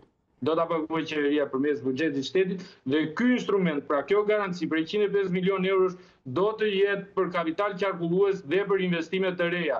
Megjithatë, ende tani që ne flasim, ky instrument nuk është bërë efektiv, pasi ka patur një punë apo një zvarritje të detajimit apo të saksimit të teknikaliteteve se kush biznese mund ta përfitonin, se cilat do të ishin kriteret për ta përfituar. Pra këto përcaktimi këtyre kritereve ka marrë shumë kohë dhe garancia ende nuk është bërë efektive deri më tani. Ky është një instrument që a priori apo pritshmëritë janë që të përdoret më shumë se sa garancia e parë, pasi është një, po themi, mundësi e mirë financimi për bizneset të cilat të marrin para borxh apo të marrin kredi me interes zero, pra duke shlyer vetëm principalin, dhe këto kredi ti përdorin për të mbuluar nevojat e tyre për likuiditet, pra për financim, apo për të financuar investime të reja, projekte të reja, pas rilançimit të ekonomisë, pasi të ketë përfunduar blokimi i aktivitetit ekonomik për shkak të pandemisë. Klodi, nga sa po të kuptoj, nga shpjegimi që na dhe, pra të dyja këto fonde, pra 100 milion euro dhe 150 që në fazën e dytë, pra pas parës, duken si një thes me para, të cilat ndodhen pas një murit lartë. Është çështje mekanizmi dhe filtrash, apo është vetë biznesi trembur për të marrë një kredi në këtë situatë? Çfarë shpjegimi mund të jepet? Besoj tek instrumenti i parë, tek garancia e rrogave, më shumë është hezitimi i biznesit, sepse e thash dhe më parë, nuk ka një biznes privat që shkon të marrë para borxh, të marrë kredi për të paguar rrogat e punojësve të tij kur biznesi është i mbyllur dhe punojësit nuk punojnë. Domethënë, një ndërmarrje në kushte normale, një ndërmarrje kur fillon merr lek borxh për rrogat, praktikisht ka kaluar në atë që quhet falimentim teknik, pra janë sinjalet e para sepse ky biznes po mbaron, po falimenton. Kështu që pra në instrumentin e parë është hezitimi biznesit për ta përdorur. Për instrumentin e dytë, për garancin e dytë sovrane për 150 milion euro që do jepet për kapital qarkullues dhe për investime me interes zero për biznesin pasi paguhet nga shteti, besoj që interesi i sipërmarrjes për ta përdorur do të jetë shumë më i lartë. Megjithatë, ne do duhet të shohim se cilat do të jenë kriteret e përfitimit, cilat subjekte mund ta përfitojnë dhe në çfarë mase mund të përfitojnë dhe se si do të jetë skema e ndarjes së riskut. Paraprakisht është folur për një skemë ndarje risku 50 me 50 mes qeverisë, 50% me 50% mes qeverisë dhe bizneseve. Pra, garancia sovrane nuk kupton këtë që shteti del garant, që biznesi të marrë kredi dhe në rast se kredia nuk shlyhet nga biznesi, pra bëhet biznesi falimenton dhe kredia klasifikohet si NPL, kredi e keqe, atëherë shteti merr përsipër të paguajë 50% të shumë që banka i ka biznesit për ta amortizuar humbjen e bankës dhe për një garanci më shumë. Pra për të dhënë një garanci më shumë. Mbetet për të parë kur të dalin detajet, kriteret dhe teknikalitetet se cilat do të jenë kushtet e përfitimit, cilat do të jenë subjektet që klasifikohen për të përfituar nga kjo kredi, dhe sigurisht mbetet për të parë se cilat do të jenë filtrat mbrojtës, pasi duhet theksuar Arlind që skemat të tilla kanë një risk shumë të lartë. Shqipëria ka një eksperiencë shumë të keqe me kredit shtetërore dhe në këtë rast kemi një kredi thuajse gjysmë shtetërore, pasi në gjysmën e saj garantohet nga shteti, nga buxheti. Që në vitet e para të instalimit të ekonomisë së lirë, kur u dhan kredi në ato kohë, kredi shtetërore kryesisht për sipërmarrjet bujqësore, për blerjen e makinerive bujqësore nga fermerët dhe të gjitha ato kredi nuk u kthyen me mbrapsht në shtet duke ja lënë të barrën pra taksapaguesve. Rreziku që edhe ky instrument të shkojë të ketë njëjtën histori, të ketë të njëjtin risk apo përfundim është shumë i lartë. Prandaj besoj kjo shpjegon edhe këtë periudhën e gjatë që qeveria po merr apo Ministria e Financave po merr për të përgatitur detajet teknike dhe kriteret e përfitimit. E qartë.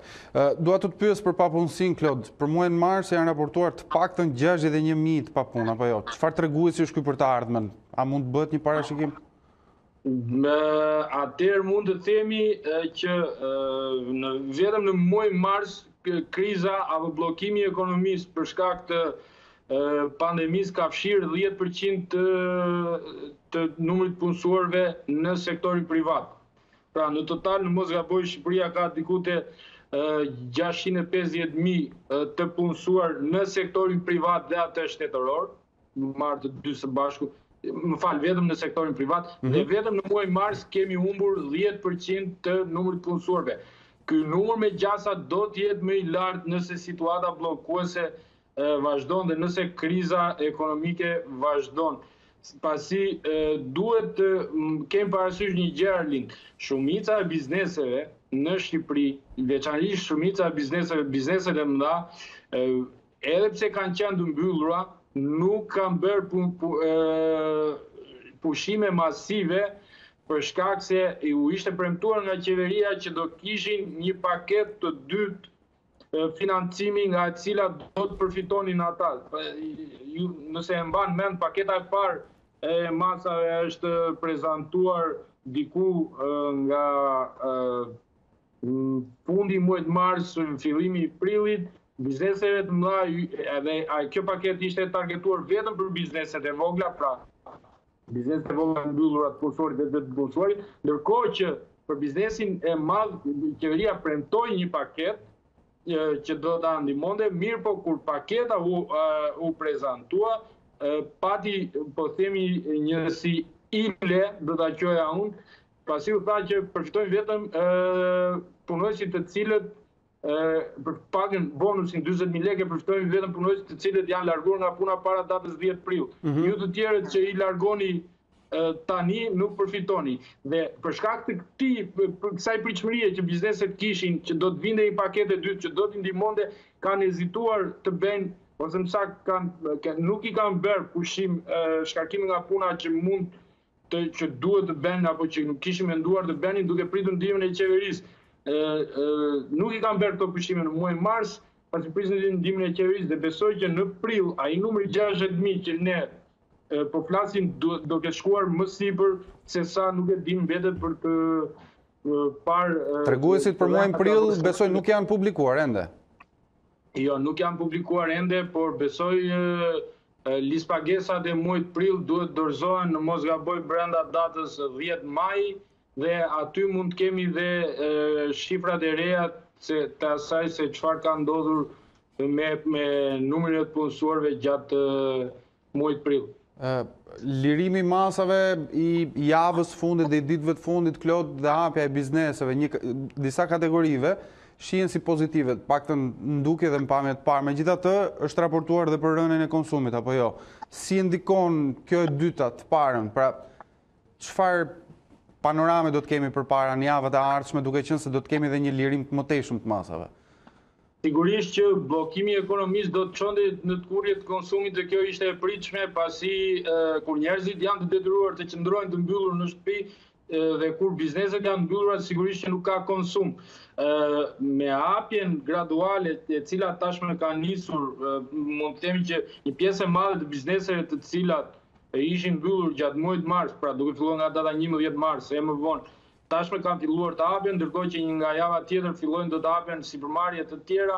Besoj që do të kemi një rigjallërim gradual edhe të konsumit, por edhe të aktivitetit ekonomik, por që ekonomia të rikthehet plotësisht në trajektoren e saj normale, në trajektoren natyrale, pra për të mbushur atë e ndek apo atë rënje që ka shkaktuar kriza, do të duhet të paktën 1, 2 apo 3 vjet që të rikthehet pra në prodhimin e saj potencial. Kështu që hapja graduale ndihmon, lehtëson, rigjallëron, por që të rikthehemi në nivelet e trajektores ku ekonomia ishte para krizës do të duhen paktën 2 apo 3 vjet. Kemi një mbështetje në shifrën e $190 milion nga Fondi Monetar Ndërkombëtar. Çfarë roli do të luajë? Dhe çfarë pritshmërish ka dhe për një paketë të tretë që është e përfolur, por nuk e dim se sa janë gjasat që ajo të dalë?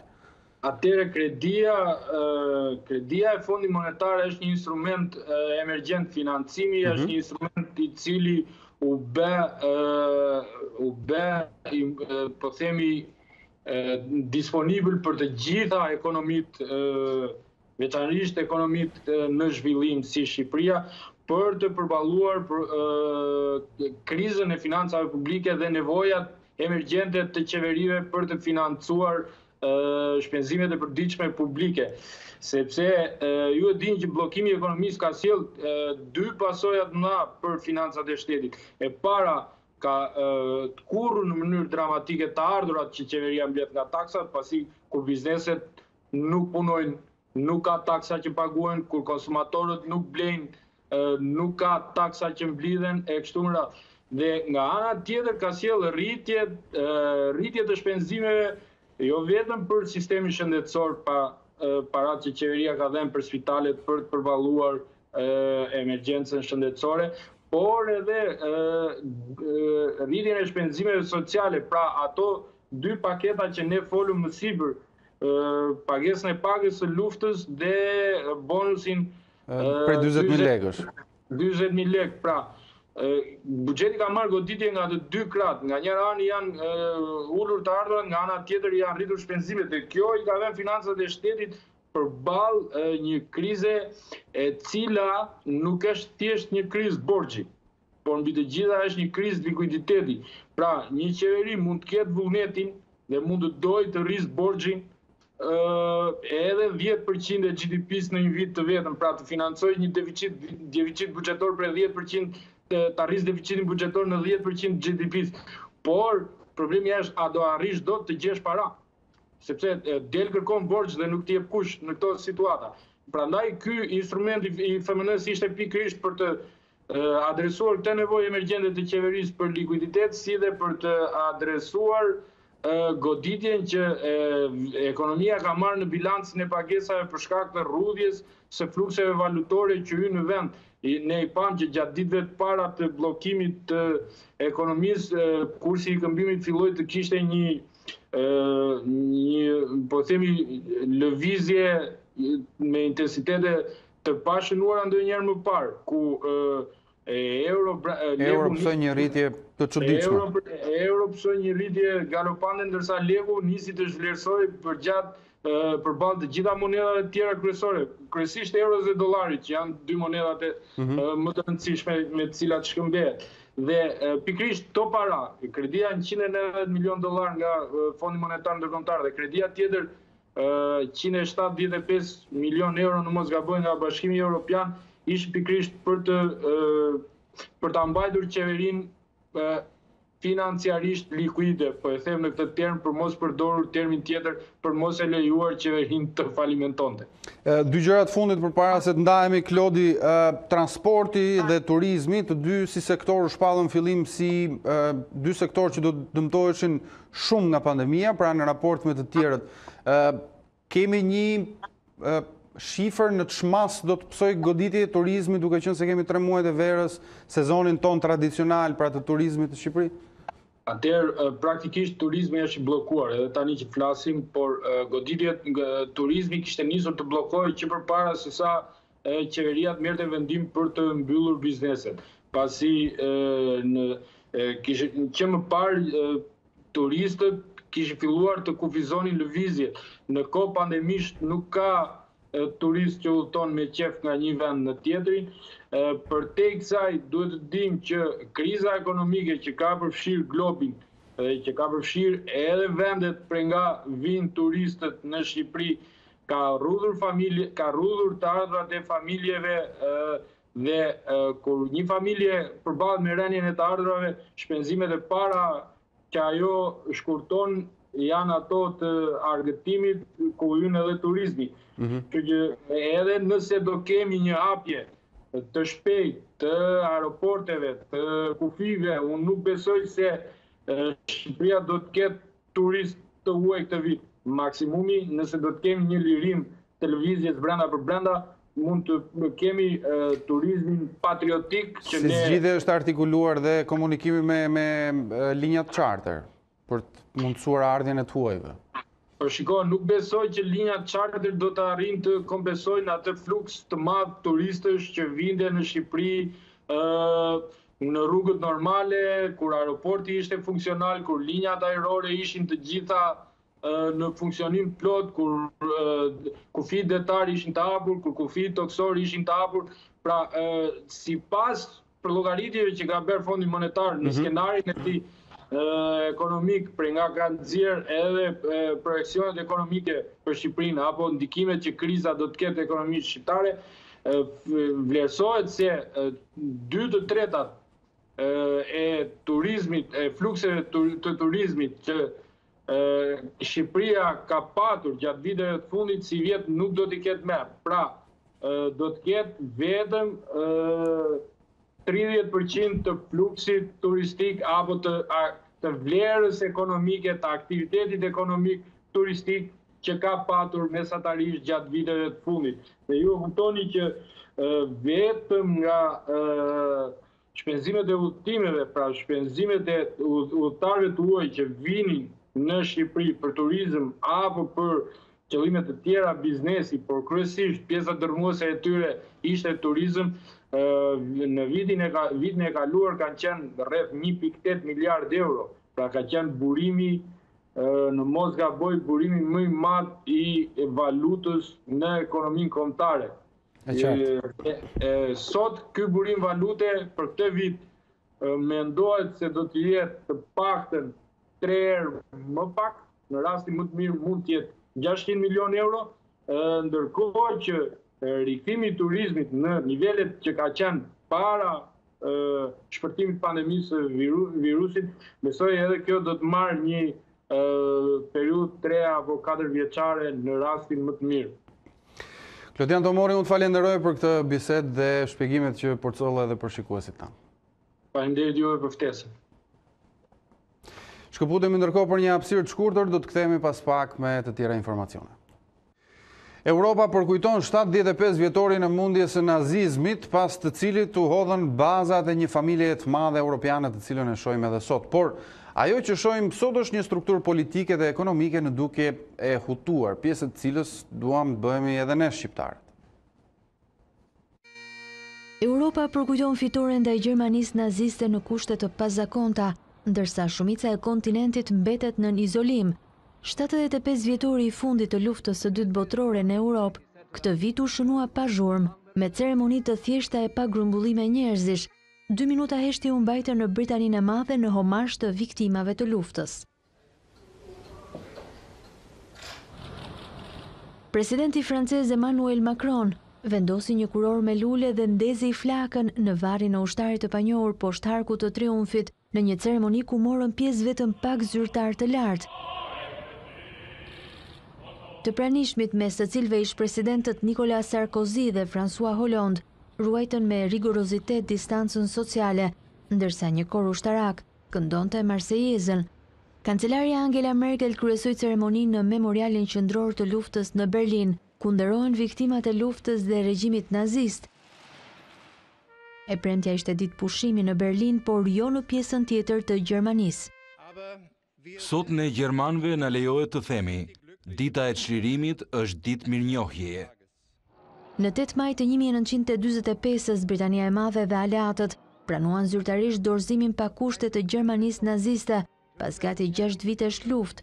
Në kushtet të zakonshme për vjetorit do të përfshinte homazhe shumëgjyrshe ndaj veteranëve që çliruan Europën, por ata janë të detyruar të qëndrojnë në izolim për shkak të pandemisë.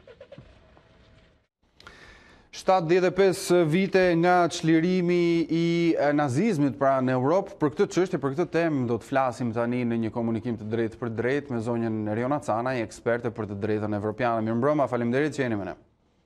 Mirëmbrëma, ju falenderoj për ftesën. 75 vite më parë Evropa festoi mundjen e nazizmit dhe fillimin e një epoke të re. Për te pjesës së patetizmit festimeve jubilare, ne duam të pyesim si ekspertes drejtës evropiane, si duket Evropa sot? A mendoni se shumë prej atyre shtyllave mbi të cilat u ngrit tashmë nuk janë më?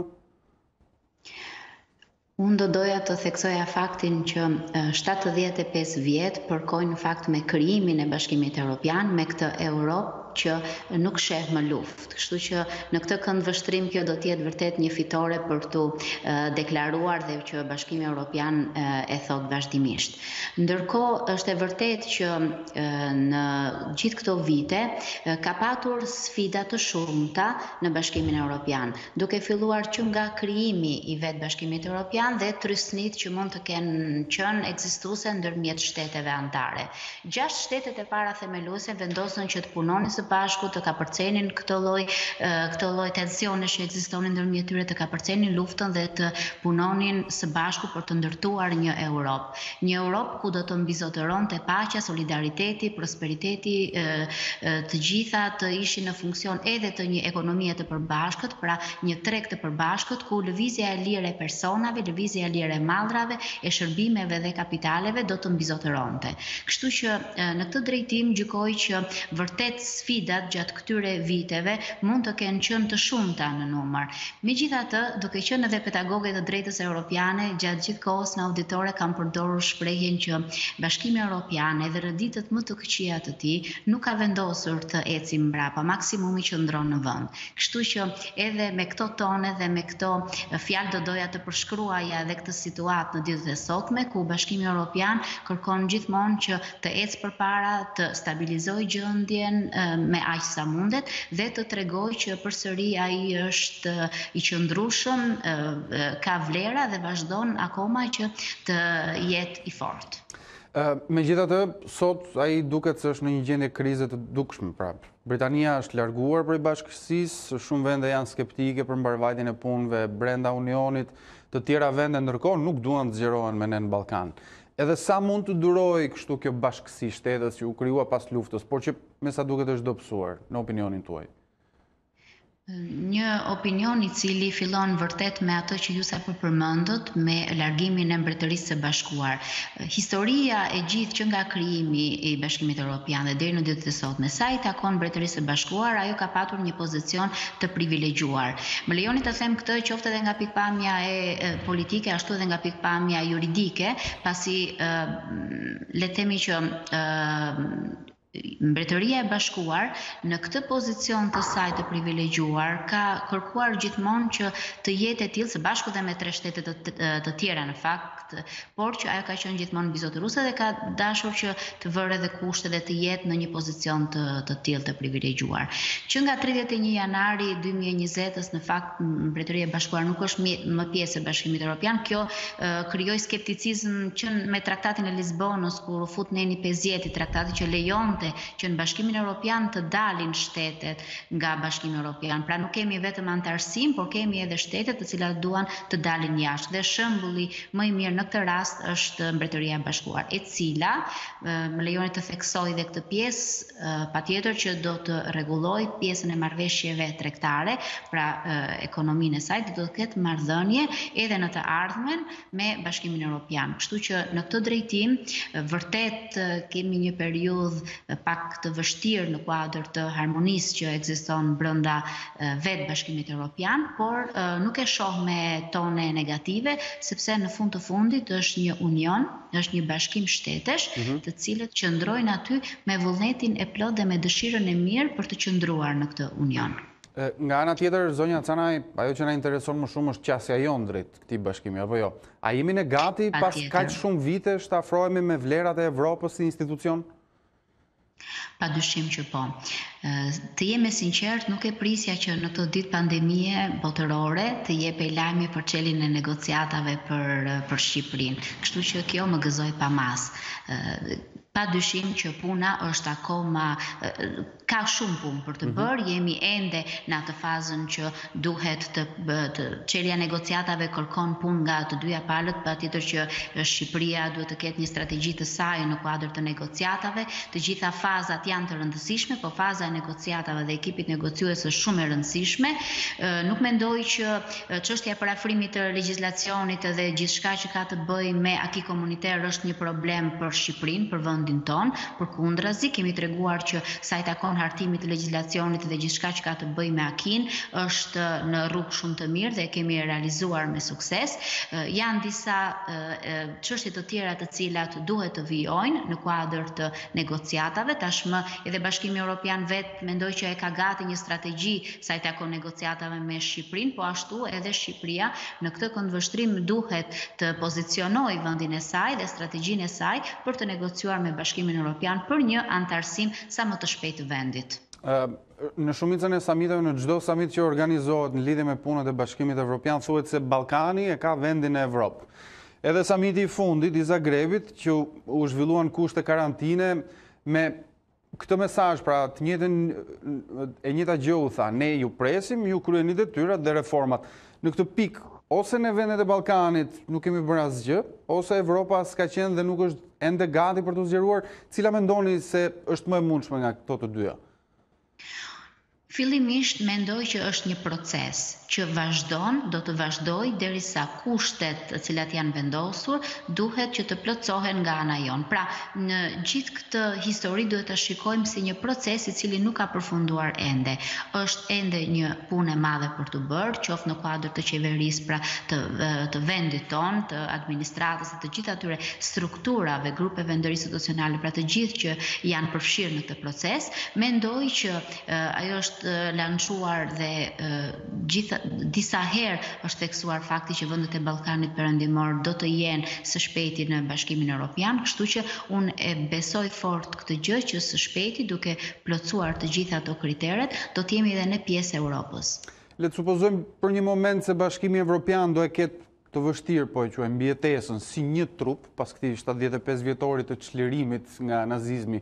Si e shikoni të ardhmen e tij, duke mos harruar dhe Italinë që është shumë e pakënaqur, sidomos së fundmi, Holanda ndërkohë dhe Franca shumë skeptike për zgjerimin dhe Gjermania që vendos her pas here e vetme?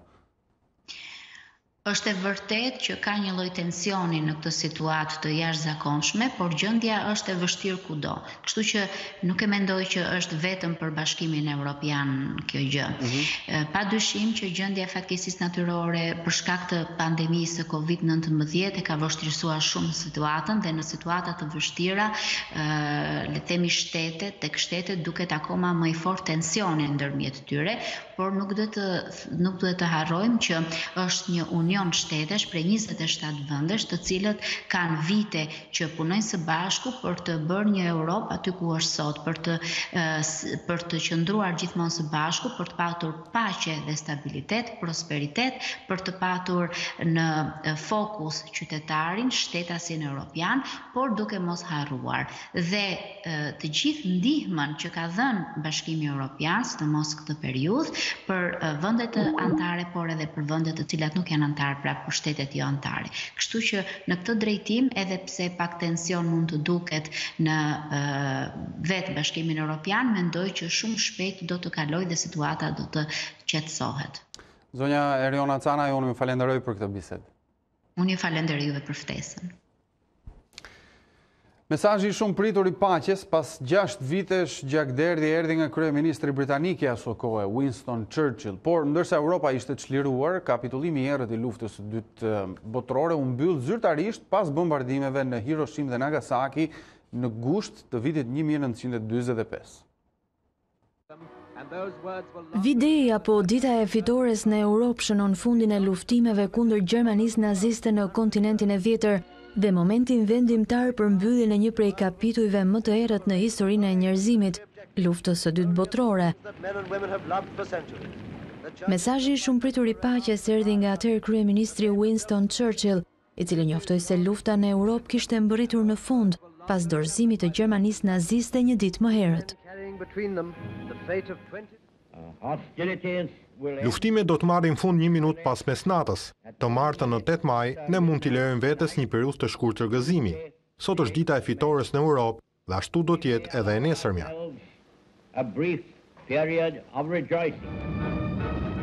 Që në fillim të 1945-s ushtria gjermane ishte dobësuar ndjeshëm dhe mundja kishte nisur të shpërfaqej në horizont. Fundi i gjakderdhjes dhe brutalitetit gati 6 vjeçar u prit me emocion të madh në rrugët e qyteteve europiane. Turma të mëdha njerëzish të veshur me ngjyrat e flamurit britanik u mblodhën jashtë Buckingham Palace në Londër, atje ku mbreti George VI dhe familja e tij, përfshirë atëherë princeshën Elizabeta, dolën në balkon për të përshëndetur. Monarke aktuale dhe motra Margaret u lejuan të largoheshin nga pallati dhe të festonin me turmën jashtë, edhe pse në mënyrë të fshehtë. Mbretëresha e përshkruan atë si një prej ditëve më të paharruara të jetës së saj. E megjithse V-Day solli fitoren e Europës ndaj Gjermanisë, ajo nuk shënoi fundin e luftës së dytë botërore. Edhe pas 8 majit shumë ushtar, marinar dhe pilot u dërguan në lindje për të luftuar kundër japonezëve, të cilët ende nuk ishin dorëzuar. Që e gjithë bota të festonte paqen u deshën edhe pak muaj. Në gusht të vitit 1945, 2 bomba atomike u hodhën në qytetet japoneze të Hiroshimës dhe Nagasakit. Në datën 15 të po atij muaji, aleatët zyrtarizuan fitoren ndaj Japonisë dhe fundin e luftës së dytë botërore.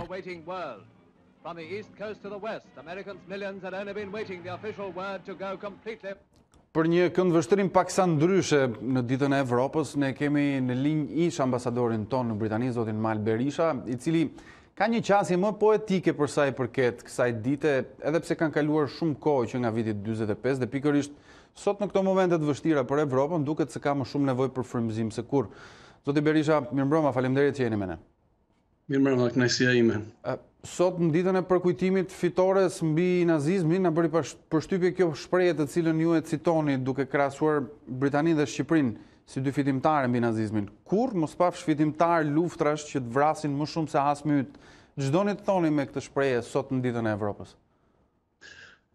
S'pari ju falenderoj për ftesën, e dyta them që kjo është një ditë shumë e shënuar në historinë e njerëzimit.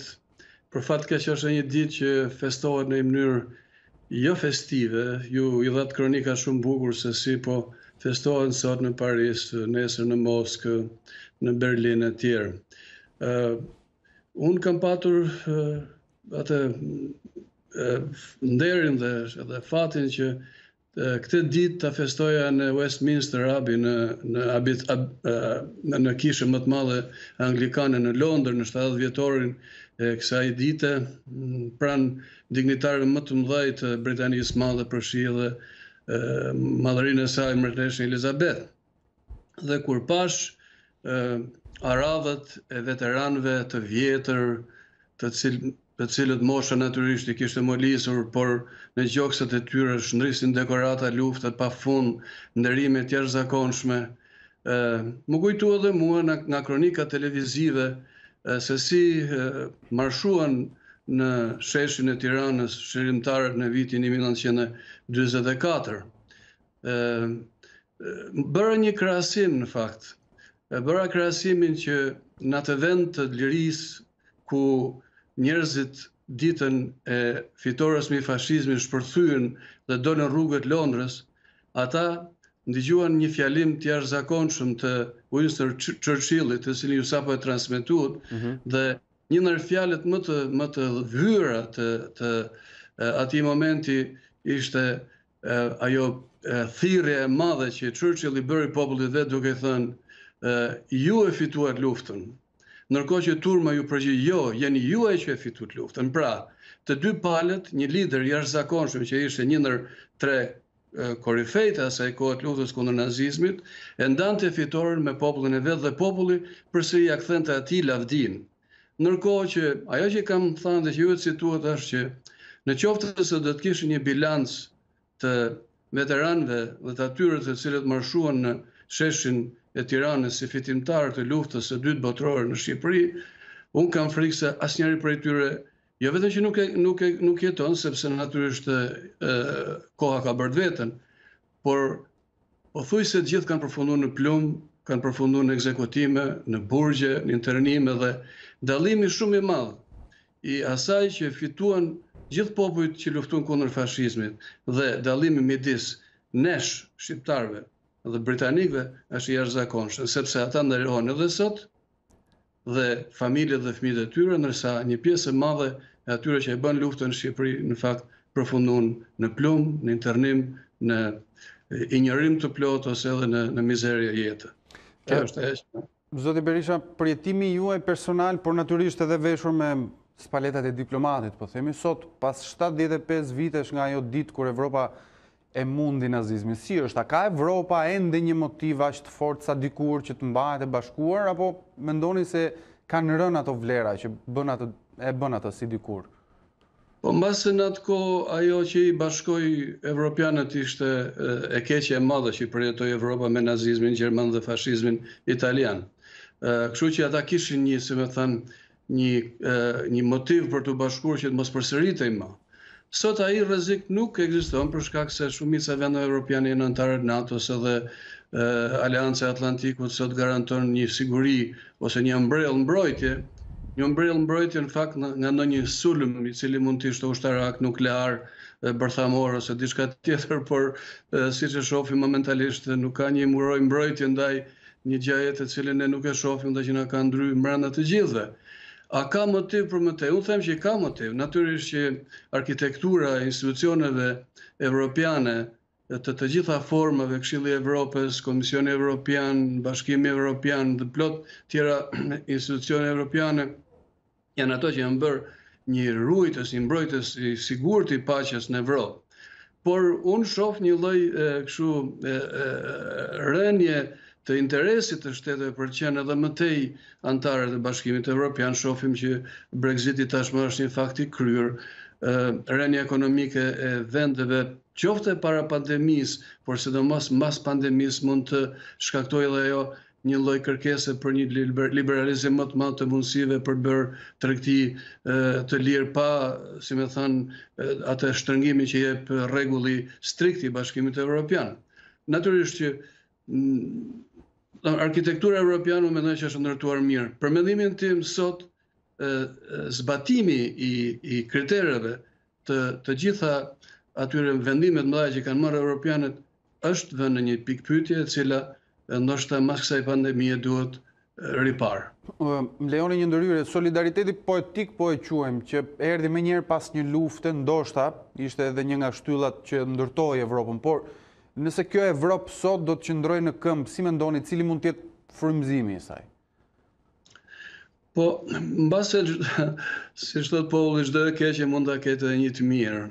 E keqja e pandemisë është shumë e madhe. Ne, domethënë, jemi në trysninë të tmerrshme të lajmeve shumë të këqija që vijnë nga fusha e ekonomisë për shkak të pandemisë. Mas luftës së dytë botërore, Evropa u rrim këmbë jo krejt bazuar në këmbët e veta, sepse kishte qytete si Varshava, të cilat ishin shkatruar 90%, Londra ishte bombarduar, Berlini i rrënuar dhe i ndarë në dysh. Por në atë kohë ishte një fuqi e madhe jashtëzakonshme e cila nuk ishte dëmtuar aq shumë nga lufta, ose nuk ishte dëmtuar nga lufta siç ishin Shtetet e Bashkuara të Amerikës, të cilat dolën me atë që njihet me planin Marshall. Sot kur 35 milion Amerikan janë pa punë, kur 14.7% u relatu sonte që janë pa punë në Shtetet e Bashkuara të Amerikës, a e ka Amerika atë forcë që të ndërtojë një plan Marshall tjetër për rikëmbjen e Evropës pas saj rënje ekonomike? Këtë në fakt ne nuk e dim. Dim vetëm që 3 trilion dollar, të cilat ne nuk imagjinojmë dot se sa janë, duhet të pompohen brenda ekonomisë amerikane për të mbajtur ekonominë amerikane gjallë. Por imagjino se çfarë dëmesh janë bërë në Itali, në Francë, në Spanjë, përjashtojmë pak Gjermaninë, natyrisht edhe Anglia ka problemet e veta, dhe se si motori i ekonomisë perëndimore evropiane për një moment është i fikur, dhe kjo është një pikë pyetje shumë e madhe. Kjo mbase mund të jetë ajo e mira në thojza e pandemisë, e cila mund ta motivojë përsëri Evropën që të bashkojë forcat, të ketë një ndërthurje politikash, të ketë një ndërrim në tregun e gjerë evropian të mallave dhe të fuqisë njerëzore, në mënyrë që të dalim nga një grop e madhe të cilin po e përgatit kjo pandemi. Do t'ju marrë një koment në një tjetër kontekst disi. Sot Bashkimin Evropian e shohim si një organizëm pa kokë. Nga njëra anë Britania doli për saj, nga ana tjetër ka një frikë për ndikimin rus, nga një tjetër drejtim kemi debatin për emigrantët e shumt që kërkojnë vendin e tyre në Evropë, por edhe virusi i fundit për cilin ne jemi duke diskutuar që e mbylli fare praktikisht. Si e shikoni paktën politikisht të ardhmen e BE-s? T'ju them të drejtën, leadershipi i Bashkimit Evropian duke dalë nga një grup njerëzish të cilët deri në ditën kur marrin çelësat e artë të drejtimit atij konglomeratit të madh të fuqishëm janë dalin nga anonimati, japin jo shumë shpresa. Shohim për shembull që zgjedhjet në Britaninë e Madhe, në zgjedhjet e Britanisë së Madhe konkurrojnë disa kandidatë, ja fillojnë 10-11, të cilët e ndërtojnë atë emrin e vet, japin programet e veta, tregojnë se kush janë, dhe në fund populli e zgjedh atë me votë të lirë. Në Bashkimin Evropian ne nuk shohim se si konkurohet dhe sa ta mbush mendin ai që del në krye të punëve. Shto pastaj edhe nivelin e komisionerëve. Unë kam qenë vazhdimisht kritik dhe mbetem një kritik i jashtëzakonshëm i komisionerëve të Bashkimit Evropian, sidomos ata që operojnë me Ballkanin Perëndimor.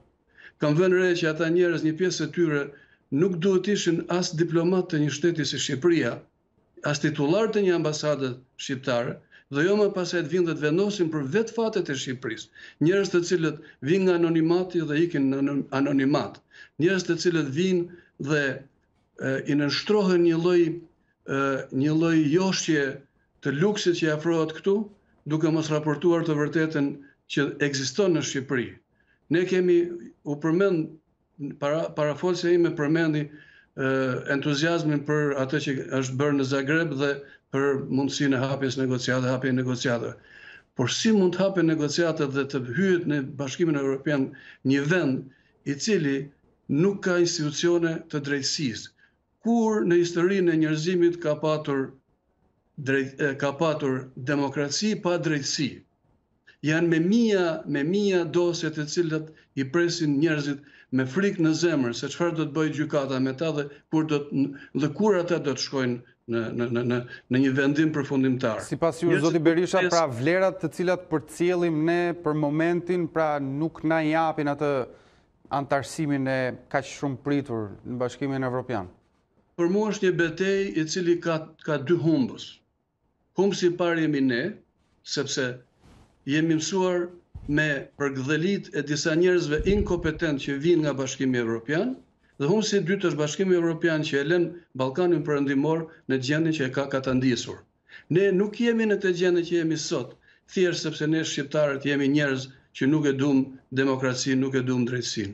Ne jemi njerëz që qeverisimi nga njerëz të cilët kanë joshjen për të patur shumë pushtet dhe nga Bashkimi Evropian i cili, ndërkohë që duhet qëndroj kundër këtyre njerëzve, këtyre praktikave, këtyre politikave, dhe t'ju thotë ndal, përpara se sa ti vendos 15 kushte në momentin kur ne mendojmë se kemi arritur në fundin e maratonës.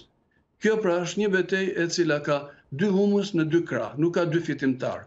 Nuk mund të jemi ne antar të Bashkimit Evropian në qoftë se performojmë me këto standarde që kemi sot. Në qoftë se pandemia vërtet na mylli brenda për shkak të rrezikut të jetëve njerëzore, ajo që na imponohet ne, një lloj diktature tjetër, është edhe më e keqe se sa pandemia. Unë kam një vërejtje edhe për televizionin tuaj dhe për të gjithë mediat shqiptare sot. Është bërë një protestë e madhe në sheshin Skënderbeg, të cilën ka transmetuar vetëm i televizion në Shqipëri. Çfarë do thotë që media, ajo që duhet të ishte shtylla e informacionit të drejt për drejt të njerëzve në një shoqëri demokratike është e kapur, sepse nuk guxon të transmetoj rrahjet që u bën rinisë shqiptare dje në sheshin Skënderbeg, të cilët edhe nëse e kanë me të padrejt, bërën një akt demokratik. Mbi ta u përdordhun, u arrestuan, u çuan polici. Pra, Bashkimi Evropian, meqense jemi sot në këtë ditë kur bota e kujton me nderim të madh për shkak të miliona e miliona njerëzve që humbën jetën atëherë, duhet të jetë jo një mësues i dobët, të cilët të jep një notë me hatër, por në fund vitit ti nuk merr provimin, por duhet të jetë një mësues i ashpër që të mëson çdo ditë se si ti bësh detyrat bukur dhe thuash në fund vitit nuk i bërë detyrat. Zoti Berisha, ju përmendet një histori mjaft interesante, pra një zhvillim, një komunikim midis Churchillit dhe popullit, njerëzve, një komunikim të tij. Ai u tha, kjo është fitoria juaj, por ata ju përgjigjen, jo, kjo është fitoria jote. A duhet të lexojmë këtë si një kult të individit filluar që prej këtij momenti, pra sepse ne kemi vuajtur pikërisht në kurrizin ton këtë për 40 vjet. Madje edhe sot rreziku që i kanoset shumë vendeve sipas raportit Freedom House ishte pikërisht forcimi i shumë liderëve me tendencë drejt diktaturave të reja. Keni një koment për këtë? Po, kam koment. Populli britanik nderoi Churchillin për strategjinë që ai ndoqi për shirimin nga nazizmi dhe për rujtjen e Britanisë së Madhe dhe për shirimin e Evropës. Britania Madhe ka luajtur një rol të jashtëzakonshëm në fitoren kundër nazizmit. Unë mund të përmend edhe një fakt shumë interesant historik që është ndërtimi i asaj që quhet ushtria e fshehtë e Churchillit me 9000 agent të tij personal ndërta dhe 53 që vdiqën në territorin shqiptar dhe ne ja u zhdukëm kocka deri në vitin 2012. Por në fakt ajo që është kryesisht në kundërt me pyetjen tuaj për ngritjen e kultit individit të Churchillit e dikush është humbja e Churchillit në zgjedhjet e para filmas luftës. Çka do thotë që populli anglez e donte Churchillin shumë për fitoren e luftës, por nuk e shifte si një kryeministër i cili do ta ndërtonte Britaninë e Madhe. Ndërsa ne, atë që u quajt si fitimtari vetëm i tarasi, i mshefti, i maleve të skaparit ose ku mshifej ai, e bërëm njëri i cili e mushi dhe malet me emrin e tij duke prepyet dhe duke vendos inicialet e emrave të tij derisa ai ndroi jetë. Dhe ai duke qenë se ndërtoi një kult të tmerrshëm individi, shkatroi edhe gjithë bashkëluftëtarët e vet. Dhe për fat të keq, në fund të shkrimit sot kam thënë që e pas kanë bërë luftën tradhtarët, apo e kanë bërë djemtë e nanave shqiptare, të cilët me idealizmin e tyre dolën në mal atë pushme dhe gjalp që i thoshin atëherë, e përdori kundër nazizmit dhe dolën triumfator. Triumfator për të qenë pastaj viktima. Zoti Berisha, unë ju falenderoj për këtë bisedë. Faleminderit juve, ishte kënaqësi. Shkëputemi për një hapësirë të shkurtër publicitare të nderuar shikues, do të kthehemi pas pak në pjesën e tretë të ditarit special. Jemi sërish në transmetim të drejtë për drejtë në pjesën e tretë të ditarit special kushtuar pandemisë dhe situatës në vendin tonë, por edhe më gjerë, mbi 400 persona, mjek dhe pacientu janë nënshtruar testeve serologjike. Rezultatet flasin për një prevalencë prej 11% të epidemisë në vend. Sot, ndërkohë, konfirmuan 8 raste të reja me COVID-19. Më 1 qershor hapen kopshtet e çerdhet gjithmonë nëse situata është e qëndrueshme, sqaroi ministri e Shëndetësisë Manastirliu gjatë daljes së saj mbrëmjen e sotme, ku foli edhe për lehtësirat që aplikohen që prej të hënës. Nga data 11 maj, lejohen të ushtrojnë veprimtari sipas protokolleve strikte të sigurisë, me të cilat biznesi tashmë është njohur për gjatë kësaj kohe, klinika dentare, parukeri, berber dhe dyqanet në qendra tregtare. Tekstojmë se është shumë i rëndësishëm zbatimi i protokolleve të sigurisë, ruajtja e distancimit fizik dhe kushteve të higjienës në të gjitha aktivitetet të biznesit. Kemi planifikuar që prej datës 18 maj të vijojmë me një seri tjetër të lehtësimeve. Do të vijojë zhvillimi i procesit mësimor dhe provimeve të maturës shtetërore sipas udhëzimeve dhe protokolleve të miratuara nga Instituti i Shëndetit Publik. Po në këtë datë planifikojmë të hapen njësitë e shërbimit, bare, restorante, vetëm për ambientet e jashtme deri në orën 17:30 me protokolle rigoroze të sigurisë. Duke filluar nga data 18 maj, shtohen fluturimet e riadesimit me detyrimin për vetë karantinimin në banesë. Prej datës 18 maj planifikojnë të hapen në rregulla rigoroze muzet, galeritë e arteve dhe sitet arkeologjike sipas protokolleve dhe udhëzimeve të miratuara. Po ashtu, nga e hëna datë 18 maj, do të lejohen stërvitjet individuale të sportistëve në ambientet e hapura. Nga data 1 qershor, po planifikohet të lejohet hapja e çerdheve dhe kopshteve publike dhe private. Dëshiroj të ndalem këtu, duke theksuar nevojën e një vlerësimi imediat, të kujdesshëm të gjithë infrastrukturës dhe kushteve higjieno-sanitare për strukturat e kopsheve dhe çerdheve dhe sipas standardeve që ato duhet plotësojnë për t'u përshtatur normalitetit të ri. Protokollet e sigurisë do të bëhen të njohura në ditët në vijim. Italia shënon një rekord të zymt në pandemin koronavirus. Bilanci i viktimave shkoi mbi 30.000 me 243 pacientë që humbën jetën në 24 orët e fundit. Rastet e reja shënuan sërish ulje krahasuar me një ditë më parë, ndërsa në total Italia raporton më tepër se 217.000 të prekur nga COVID-19. Qeveria italiane konfirmoi hapjen e mëtejshme të diferencuar në për rajone. Lehtësimi i masave kufizuese do të bëhet më 18 maj. Vdekjet nga COVID-19 në të gjithë botën ndërkohë kanë tejkaluar 270.000, ndërsa të infektuarit janë mbi 3.8 milion. Spanja, Franca dhe Italia raportuan se cila më pak viktima ditore, ndërsa vijojnë me rihapjet graduale. Organizata kombëtare botërore paralajmëroi se pandemia po nxit një val të pamas ksenofobie dhe urrëtie.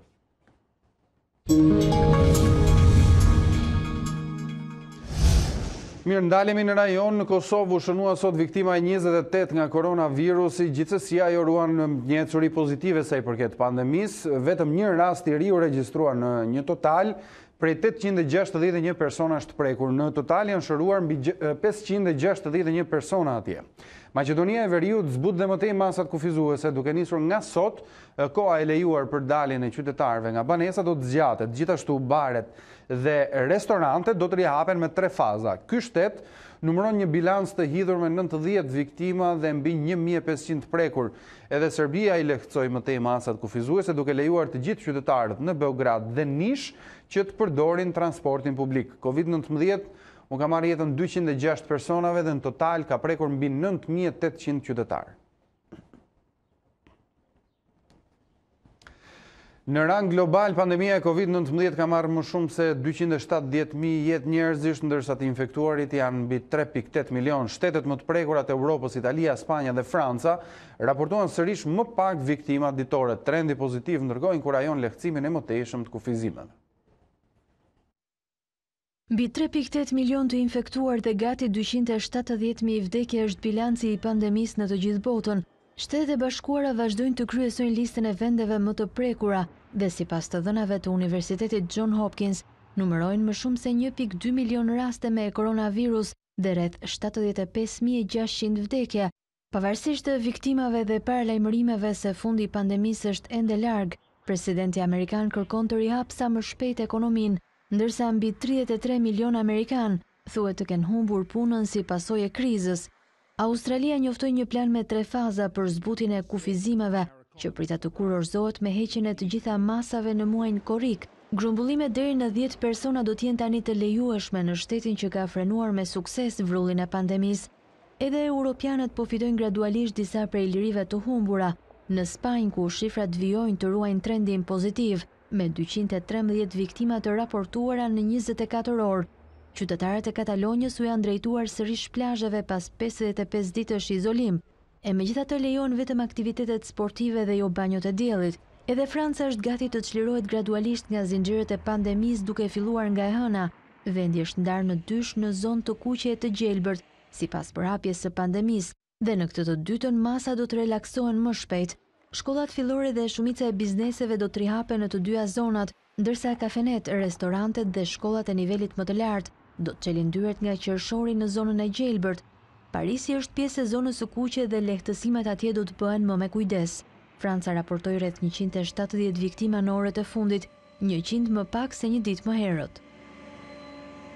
Mirë, flasim për një zhvillim të fundit nga vendi teatri kombëtar këtu në kryeqytet i kalon në pronësi Bashkisë së Tiranës me një vendim të Këshillit të Ministrave që mban datën 8 maj.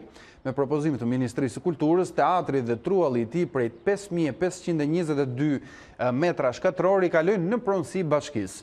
Qëllimi është ndërtimi një godine të re bashkohore, thuhet në vendimin e publikuar në fletoren zyrtare, por në pikën 2 të vendimit thuhet se Bashkisë së Tiranës i ndalohet të ndryshojë destinacionin e pasurisë, ta tjetërsojë atë apo t'ua jap në përdorim të tretëve.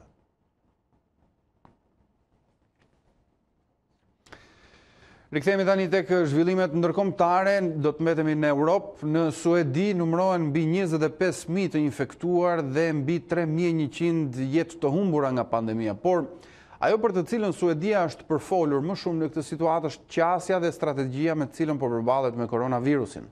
Shoqërisë Edia, gazetare në Suedi, është në lidhje të drejtë për drejtë me ne për të folur për situatën në këtë shtet. Mirëmbrëma. Mirëmbrëma dhe përshëndetje nga Stokholmi, i cili këtyre ditëve ka filluar të marrë ngjyrën jeshile. Zoti Sediaj, Suedia më shumë se sa për goditjen që ka marrë nga pandemia është përfolur për strategjinë e saj kombëtare në lidhje me pandeminë, pra qasjen që ka ndaj kësaj situate. Pse zgjodhi këtë mënyrë Suedia ndryshe nga e gjithë bota? Sigurisht kështu është, siç thoni edhe juve, Suedia këtyre ditëve të fundit, muajve të fundit ka zgjuar këshërinë e gjithë botës për shkak të strategjisë që ka zgjedhur ta ndjek në parandalimin e përhapjes së virusit të ri të koronës dhe luftimit dhe parandalimit të infeksioneve që shkakton ky virus. Strategjia e Suedisë që përdori në luftimin e këtij virusi ka zgjuar vëmendjen edhe tek opinionet shqiptare. Zakonisht njerëzit kanë pyetur pse Suedia nuk mori masa të jashtëzakonshme siç bën shumë vende të Evropës, Shqipëria, Kosova dhe vende tjera të Ballkanit. Megjithatë, do theksuar sepse për të aplikuar masa të këtilla të jashtëzakonshme, Suedia nuk ka një mbështetje ligjore për të marrë masa të këtilla. Do thotë është një proces i komplikuar politik për të ardhur deri tek momenti që të aplikohen masa të këtilla. Do thotë nuk është e paraparë me kushtetutë. Ka më se 200 vite që Suedia nuk ka zhvilluar ndonjë luftë, siç kanë bërë vende tjera në Evropë, që kanë bërë revolucione, lufta të ndryshme, kriza të ndryshme dhe mungon dhe nuk është e përfshirë me ligj. Prandaj, duke pas parasysh që duke dashur të shmangen këtij kompleksiteti ligjor, ata kanë aplikuar masa dhe uzime sipas ekspertëve. Do thotë, Suedia dëgjoi zërin dhe mendimin e ekspertëve, ndërkaq politikanët zbatojnë urdhrat dhe mendimet e tyre. Tashi është thënë edhe më herët që do të ketë mira të vdekur, do të ketë mira të smur, do të ketë mira vetë që do mbesin pa punë. Dhe kështu ndodhi, siç e thatë në kokën e lajmit, në Suedi sot kemi mbi 3.000 të vdekur, mbi 25.000 të infektuar dhe me qindra mira që kanë mbetur pa punë. Numri i të infektuar mund të jetë edhe më i madh, por ai numri është numri i konfirmuar të cilët janë infektuar me virusin e ri korona. Këto shifra që ju po na komunikoni, besoj kanë qenë të pritshme nga ekspertët atje, apo jo? Ishim paralajmëruar se do të ishin me mira, nuk përcaktojnë ndonjë shifër e saktë, sepse nuk mund ta dinte askush, pothuajse numri të vdekurve do të shkonte përmbi, do të me mira. Tani rritur do të mbi 3.000, 3.170 aty pari. Numri të infektuarve gjithashtu është me mira, 10 mira, do të mbi 25.000, dhe numri të papunëve gjithashtu është me qindra mira që kanë mbetur pa punë ose janë të pezulluar përkohësisht nga puna. Kryeministri i vendit kishte paralajmëruar detyrës suedisë do të jetë ruajtja e shëndetit, e jetës dhe e punës, prandaj zgjodhi këtë strategji sepse nuk mund të preket liria e lëvizjes së njerëzve dhe në një moment të caktuar ata mendimin e partive opozitare në parlament nxorën një ligj të përkohshëm i cili do të vlejë deri në shtator të këtij viti, që megjithatë prap qeverisë nuk i jep atë kompetenca që të aplikojë një masë të jashtëzakonshme në vend, por mund të mbyll tazëm një aeroport, mund të mbyll një qendër tregtare, mund të mbyll ndonjë lojë sportive e kështu diçka të ngjashme. Ndërkohë, është shumë interesant çdo detaj që na vjen nga Suedia sepse është kaq rast i veçantë dhe do të ishte mirë që të mësonim sa më shumë detaje. Studimi epidemiologjik, zoti Seli, si bëhet ndjekja e rasteve të prekura, duke qenë se tek ne kërkohet patjetër një izolim deri në 14 ditë. Çfarë bëjnë ekspertët atje? Tashi, unë flas si qytetar, do thotë si gazetar dhe pension, që lexoj dhe dëgjoj lajmet, nuk mund të jap ndonjë informacion profesional, sepse duhet të jesh ekspert i fushës së tillë për të dhënë informacione të këtilla, por me aq sa vrej unë, do thotë me aq sa vrej, me aq sa shoh dhe dëgjoj, me aq sa lexoj, këtu mund të karantinohet personi i cili është i infektuar me qëllim që të parandalohet shpërndarja e infeksionit. Kjo mund të bëhet, por aja që gëzon është mobilizimi dhe gatishmëria e personelit shëndetësor, angazhimi i tyre, puna e përditshme që bëjnë të spitalit, të shtëpitë e shëndetit, me personelin profesional, gjithmonë në përpjekje për parandaluar shpërndarjen e mëtejshme të këtij virusi, sepse siç keni dëgjuar me siguri dhe kanë dëgjuar shikuesit tuaj, fokusimi ka qenë kryesisht në kryeqytetin e Skandinavisë, në Stockholm. Tani në konferencën e sotme për shtyp, u paralajmërua, ishte një lajm pak a shumë i gëzueshëm, sepse kurba e zhvillimeve edhe të numrit të vdekurve, por edhe tek numri të infektuarve, po tregonte shenjat e uljes. Dua t'ju jap vetëm një shembull, deri më tani ishin trajtuar në repartet e kurimit intenziv me mijëra pacient. Ndërkaq sot për herë të parë ky numër ka rënë nën shifrën 500. Do thotë është një shenjë, një signal i mirë që edhe kurba ka filluar të ulet, por kjo nuk do të thotë që njerëzit duhet të vetkënaqen dhe të mos respektojnë udhëzimet dhe këshillat e ekspertëve për mbajtjen e higjienës, për ruajtjen e distancës, që të mos grumbullohen më shumë se 50 veta në ndonjë veprimtari, që duke ruajtur vetveten ta ruajnë të tjetër, personin tjetër. Shkollat vazhdojnë të punojnë, shkollat fillore, 9 vjeçare, gjimnazet ende janë të mbyllura, universitetet ende janë të mbyllura, mësimet e zhvillojnë online, pra nëpërmjet internetit. Është paralajmëruar se mund të ketë një hapje për shkollat e mesme nga mesi i muajit maj.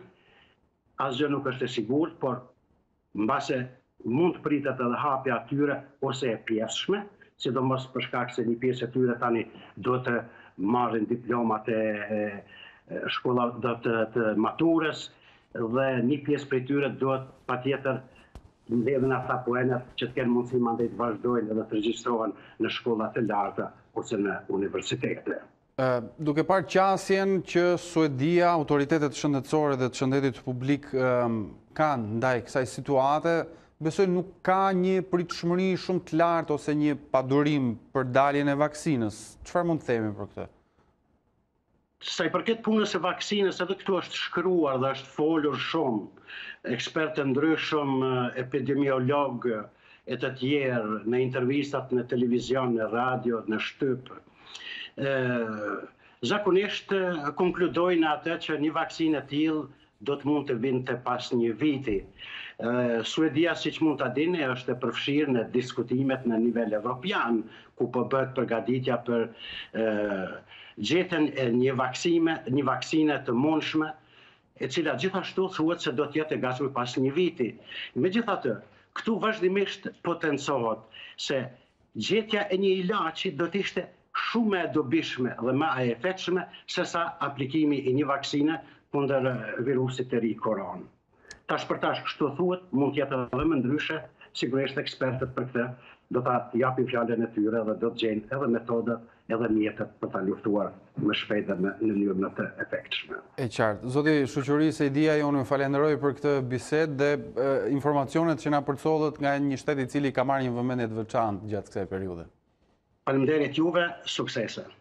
Organizata e Kombeve të Bashkuara pohon se pandemia koronavirus vazhdon të nxjisë gjuhën e urrëties dhe ksenofobinë në të gjithë botën. Sekretari i përgjithshëm Guterres u kërkoi liderëve politik por mbi të gjitha njerëzve që të angazhohen në frenimin e këtij fenomeni.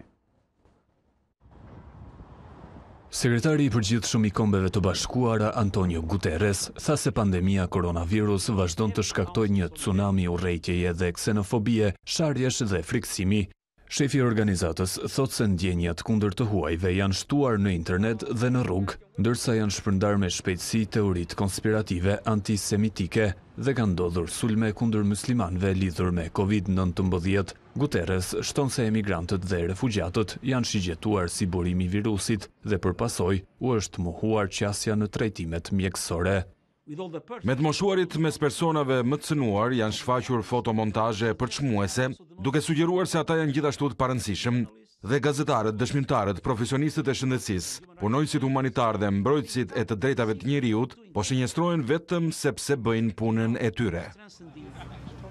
Guterres apeloi për një përpjekje gjithëpërfshirëse për t'i dhënë fund gjuhës së urrëties në nivel global. Sekretari i përgjithshëm kërkoi nga liderët politik që të tregojnë solidaritet me të gjithë njerëzit dhe u bëri thirrje mediave, veçanërisht rrjeteve sociale, që të eliminojnë përmbajtjet raciste, përçmuese dhe të dëmshme. U kërkoi të gjithëve kudo të ngrihen kundër urrëties dhe të trajtojnë njëri tjetrin me dinjitet dhe të shfrytëzojnë çdo mundësi për të shpërndarë mirësi, përfundon videomesazhin kreu i OKB-s. 20.5 milion vende pune të humbura në Shtetet e Bashkuara të Amerikës. Shifra është më e larta që nga koha e depresionit të madh në vitin 1930. Ekspertët parashikojnë që me rihapjen e ekonomisë, bizneset do të punojnë me staf të reduktuar. Niveli papunësisë në Shtetet e Bashkuara u rrit në 14.7% gjatë muajit prill ose 20.5 milion vende pune të humbura. Ky nivel papunësie është më keq se në kohën e depresionit të madh në vitin 1930. Vetëm 2 muaj më parë, niveli i papunësisë ishte 3.5%, më i ulti i 50 viteve të fundit. Ne e vum ekonominë në koma për ta shëruar nga pandemia dhe kjo na çoi në këtë humbje të shpejtë të vendeve të punës. Shifrat më negative të kohëve moderne u shpreh Erika Groshen, ekonomiste, e cila më parë ka drejtuar zyrën qeveritare të statistikave të punësimit. Departamenti i punës ka raportuar shifra negative në çdo sektor. Punëdhënësit në arsim dhe shërbime shëndetësore kanë shkurtuar 2.5 milion pozicione, ndërsa shitësit me pakic u shkurtuan me 2.1 milion. Ekonomistët parashikojnë që pandemia të sjellë ndryshime të thella në mënyrën se si do të operojnë bizneset, si në shembullin e restoranteve që do të presin një numër të reduktuar klientësh. Kjo do të bëjë që bizneset të kenë nevojë për më pak staf. E sa më shumë pandemia të zgjas, aq më të pakta janë gjasat që bizneset të arrijnë të mbijetojnë. Në një intervistë për Fox News, presidenti amerikan Trump tha se 20.5 milion vende pune të humbura ishte diçka e pritshme as pak surprizë. As demokratët nuk ma hedhin mua fajin për këtë situatë, u shpreh Trump kur shifrat u bën publike. Në radhët e personave me ngjyrë, niveli i papunësisë ka përceu 16.7%. Në komunitetet hispanike, papunësia arriti nivelin rekord 18.9%, ndërsa është më e ulët, por sërish flasim për nivele rekord, 14.2% papunësia mes punëtorëve të bardhë.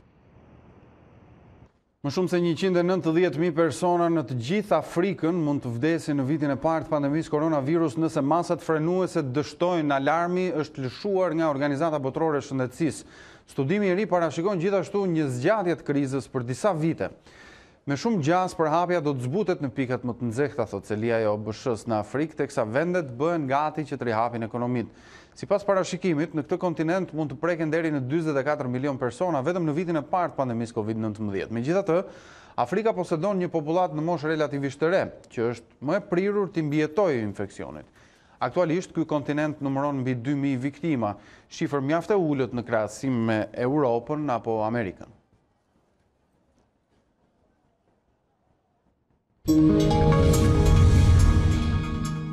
Jemi sërish bashk në këtë pjesë të fundit të ditarit special kushtuar situatës dhe koronavirusit. Do të vijojmë më teme të tjera informacione. Në fakt, informacioni për cilin do të flasim tani është i momenteve të fundit, një zhvillim i fundit. Teatri Kombëtar i ka kaluar në pronësi Bashkisë së Tiranës me një vendim të Këshillit të Ministrave që mban datën 8 maj me propozim të Ministrisë Kulturës.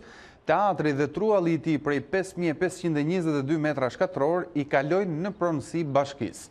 Qëllimi është ndërtimi një godine të re bashkohore, thuhet në vendimin e publikuar në Fletoren Zyrtare, por në pikën 2 të vendimit thuhet se Bashkisë Tiranë ndalohet të ndryshojë destinacionin e pasurisë, ta tjetërsojë atë apo t'ua jap në përdorim të tretëve.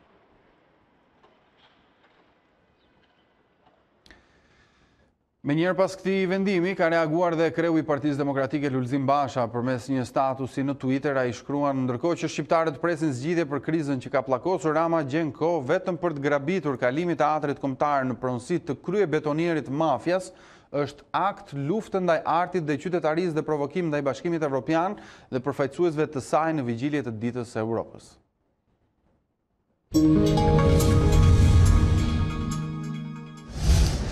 Nga sot hynë në fuqi ndryshimet e kodit penal për masat parandaluese ndaj COVID-19, ndonse me masat të zbutura, ato parashikojnë gjoba dhe burgim deri në 8 vite për shkelësit e karantinimit, apo edhe atyre personave që përhapin virusin me dashje.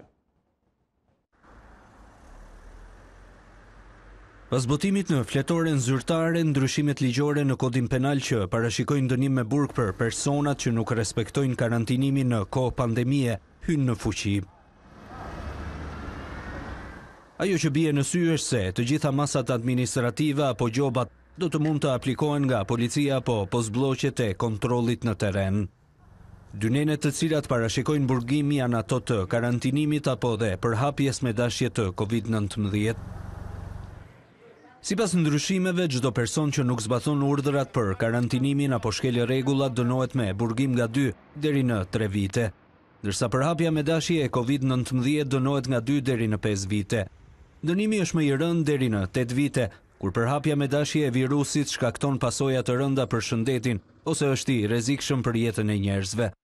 Sipas ligjvënësve, nëse një person më parë është zgjobitur dhe sërish shkel rregullat e vendosura nga shteti në gjendjen e pandemisë, atëherë veprimet e tij do të konsiderohen si kundërvajtje dhe dënohen me gjobë deri në 6 muaj heqje lirie. Kur nuk respektohen kushtet nga aktivitetet tregtare të cilat vendosin në rrezik shëndetin e njerëzve, atëherë dënohen me gjobë deri në 2 vite burgim. Më 1 qershor hapen kopshtet e çerdhet gjithmonë nëse situata është e qëndrueshme, sqaroi ministre e Shëndetësisë Manastirliu gjatë daljes së saj mbrëmjen e sotme, ku foli edhe për lehtësirat që do të aplikohen që prej ditës së hënë. Nga data 11 maj, lejohen të ushtrojnë veprimtari sipas protokolleve strikte të sigurisë, me të cilat biznesi tashmë është njohur për gjatë kësaj kohe, klinika dentare, parukeri, berber dhe dyqanet në qendra tregtare.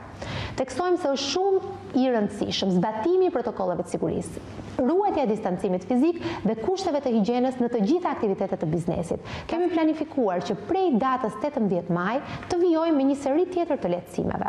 Do të vijojë zhvillimi i procesit mësimor dhe provimeve të maturës shtetërore sipas udhëzimeve dhe protokolleve të miratuara nga Instituti i Shëndetit Publik.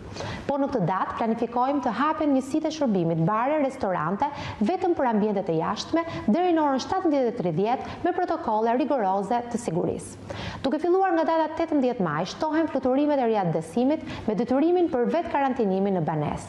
Prej datës 18 maj planifikohen të hapen në rregulla rigoroze muzet, galeritë e arteve dhe sitet arkeologjike sipas protokolleve dhe udhëzimeve të miratuara. Po ashtu, nga e hëna datë 18 maj, do të lejohen stërvitjet individuale të sportistëve në ambientet e hapura. Nga data 1 qershor, po planifikohet të lejohet hapja e qerdheve dhe kopshteve publike dhe private.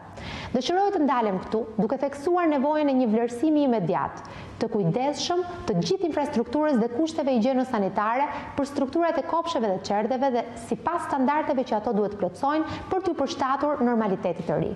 Protokollet e sigurisë do të bëhen të njohura në ditët në vijim. Nga e hëna e ardhshme, zona e kuqe do të kufizohet vetëm në 6 bashki të vendit, atë të Shkodrës, Kurbinit, Krujës, Durrësit, Tiranës dhe Fierit, ku do të vazhdoj i njëjti regjim oraresh dhe rregullash për qarkullimin dhe nuk do të lejohet hyrje dalja e automjeteve të paautorizuara. E gjithë pjesa tjetër e vendit do të jetë zonë e gjelbër, njoftoi kryeministri Rama, dhe qarkullimi ndërqytetas me automjet privat brenda gjithë kësaj pjese do të jetë i lirë, ndërsa orari do të shtrihet deri në orën 21. Sa i përket kësaj fundjave, gjithçka do të funksionojë si fundjavën e kaluar. Do të lejohen të qarkullojnë vetëm automjetet që kanë autorizim për punë dhe dalja e këmbësorëve do të bëhet me 2 fasha deri në orën 10. Vetëm pensionistët dhe nga ora 11 deri në 17:30 prindrit me fëmijët deri në 14 vjeç. Epidemia nga COVID-19 veç stresit dhe pasigurisë në popullat ka shkaktuar jo pak probleme tek pacientët. Bëhet fjalë për të sëmurët talasemik që këtë periudhë nuk po kryejnë si duhet transfuzionin e gjakut jetik për këtë kategori. Ulja drastike e dhurimeve ka krijuar vonesa në marrjen e qeseve me gjak, ku përjashtim nuk bëhen as fëmijët. Rrallë mund të gjesh një 5 vjeçare kaq të duruar ku mjekët dhe infermierët nuk janë makthi i saj.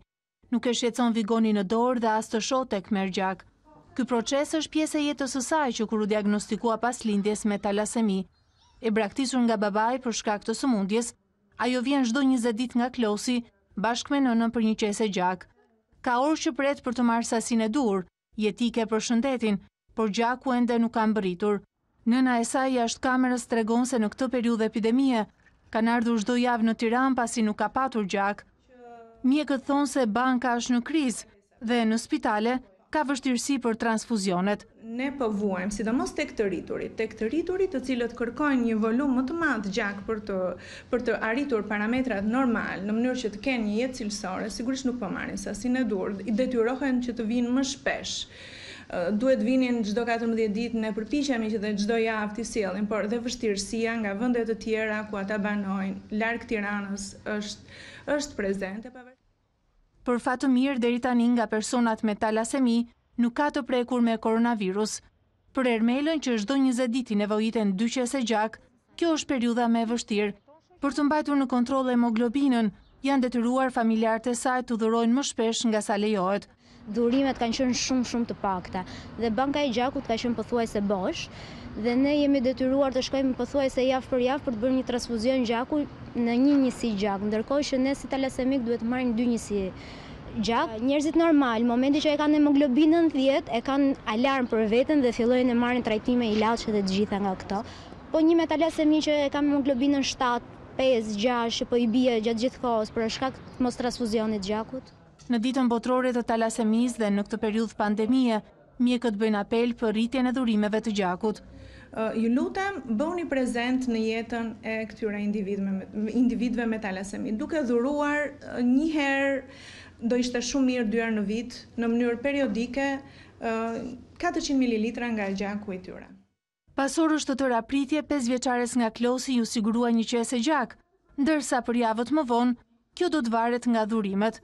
Në Shqipëri, 200 pacient, gjysma e tyre fëmijë, kryen transfuzion të gjakut për të mbajtur në nivel hemoglobinën dhe ruazat e kuqe. E njohur ndryshe si anemia mesdhetare, ajo është një sëmundje trashëgueshme e gjakut nga 2 prindër mbartës.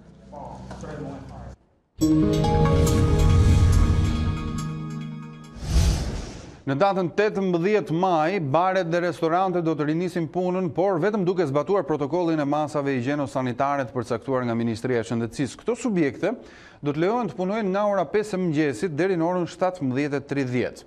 Për ato subjekte që do të vazhdojnë aktivitetin pas kësaj fashe orari, qeveria ka parashikuar masa të ashpra me gjob dhe deri në pezullim të aktivitetit. Bar, kafenet dhe restorantet duhet pajisen me të gjitha mjetet e nevojshme për mbrojtjen e personelit dhe klientëve, ku përfshihen dorezat, dezinfektantët dhe maskat për stafin, ndërsa për klientët do të vendoset një higjenizues për duart në hyrje të subjekteve. Tavolinat ndërkaq do të vendosen në 2 metra largësi midis njëra tjetrës për të respektuar distancën fizike ndërmjet klientëve. Sa i takon dezinfektimit të ambienteve të bareve dhe restoranteve, ky proces parashikohet që të kryhet 2 herë në ditë.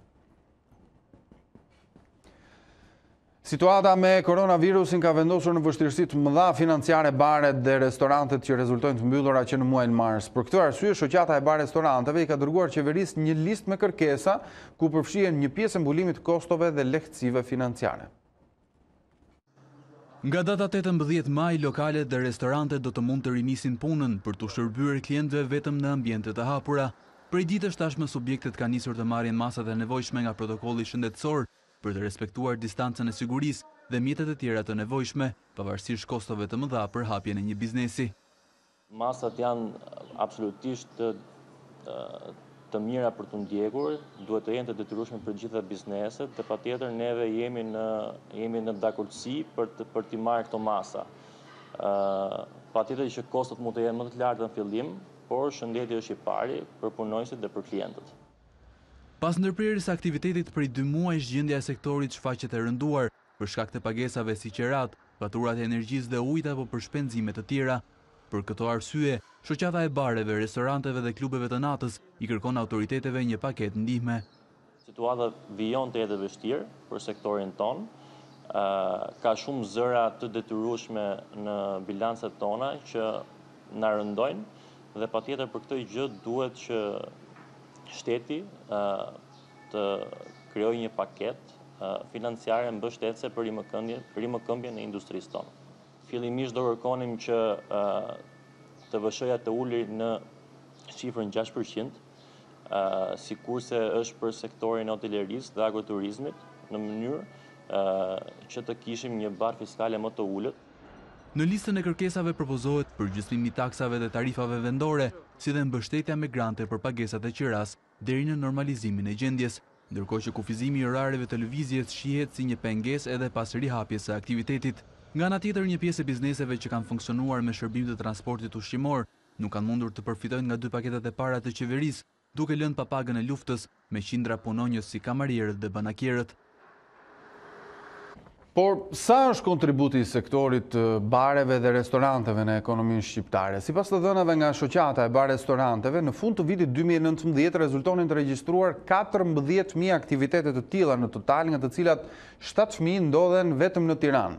Në raport me popullsinë, Shqipëria numëron 518 bare për çdo 100.000 banor, duke kapur rekord jo vetëm në Europë, por edhe në botë, ndërsa lë shumë pas vendet e Ballkanit Perëndimor.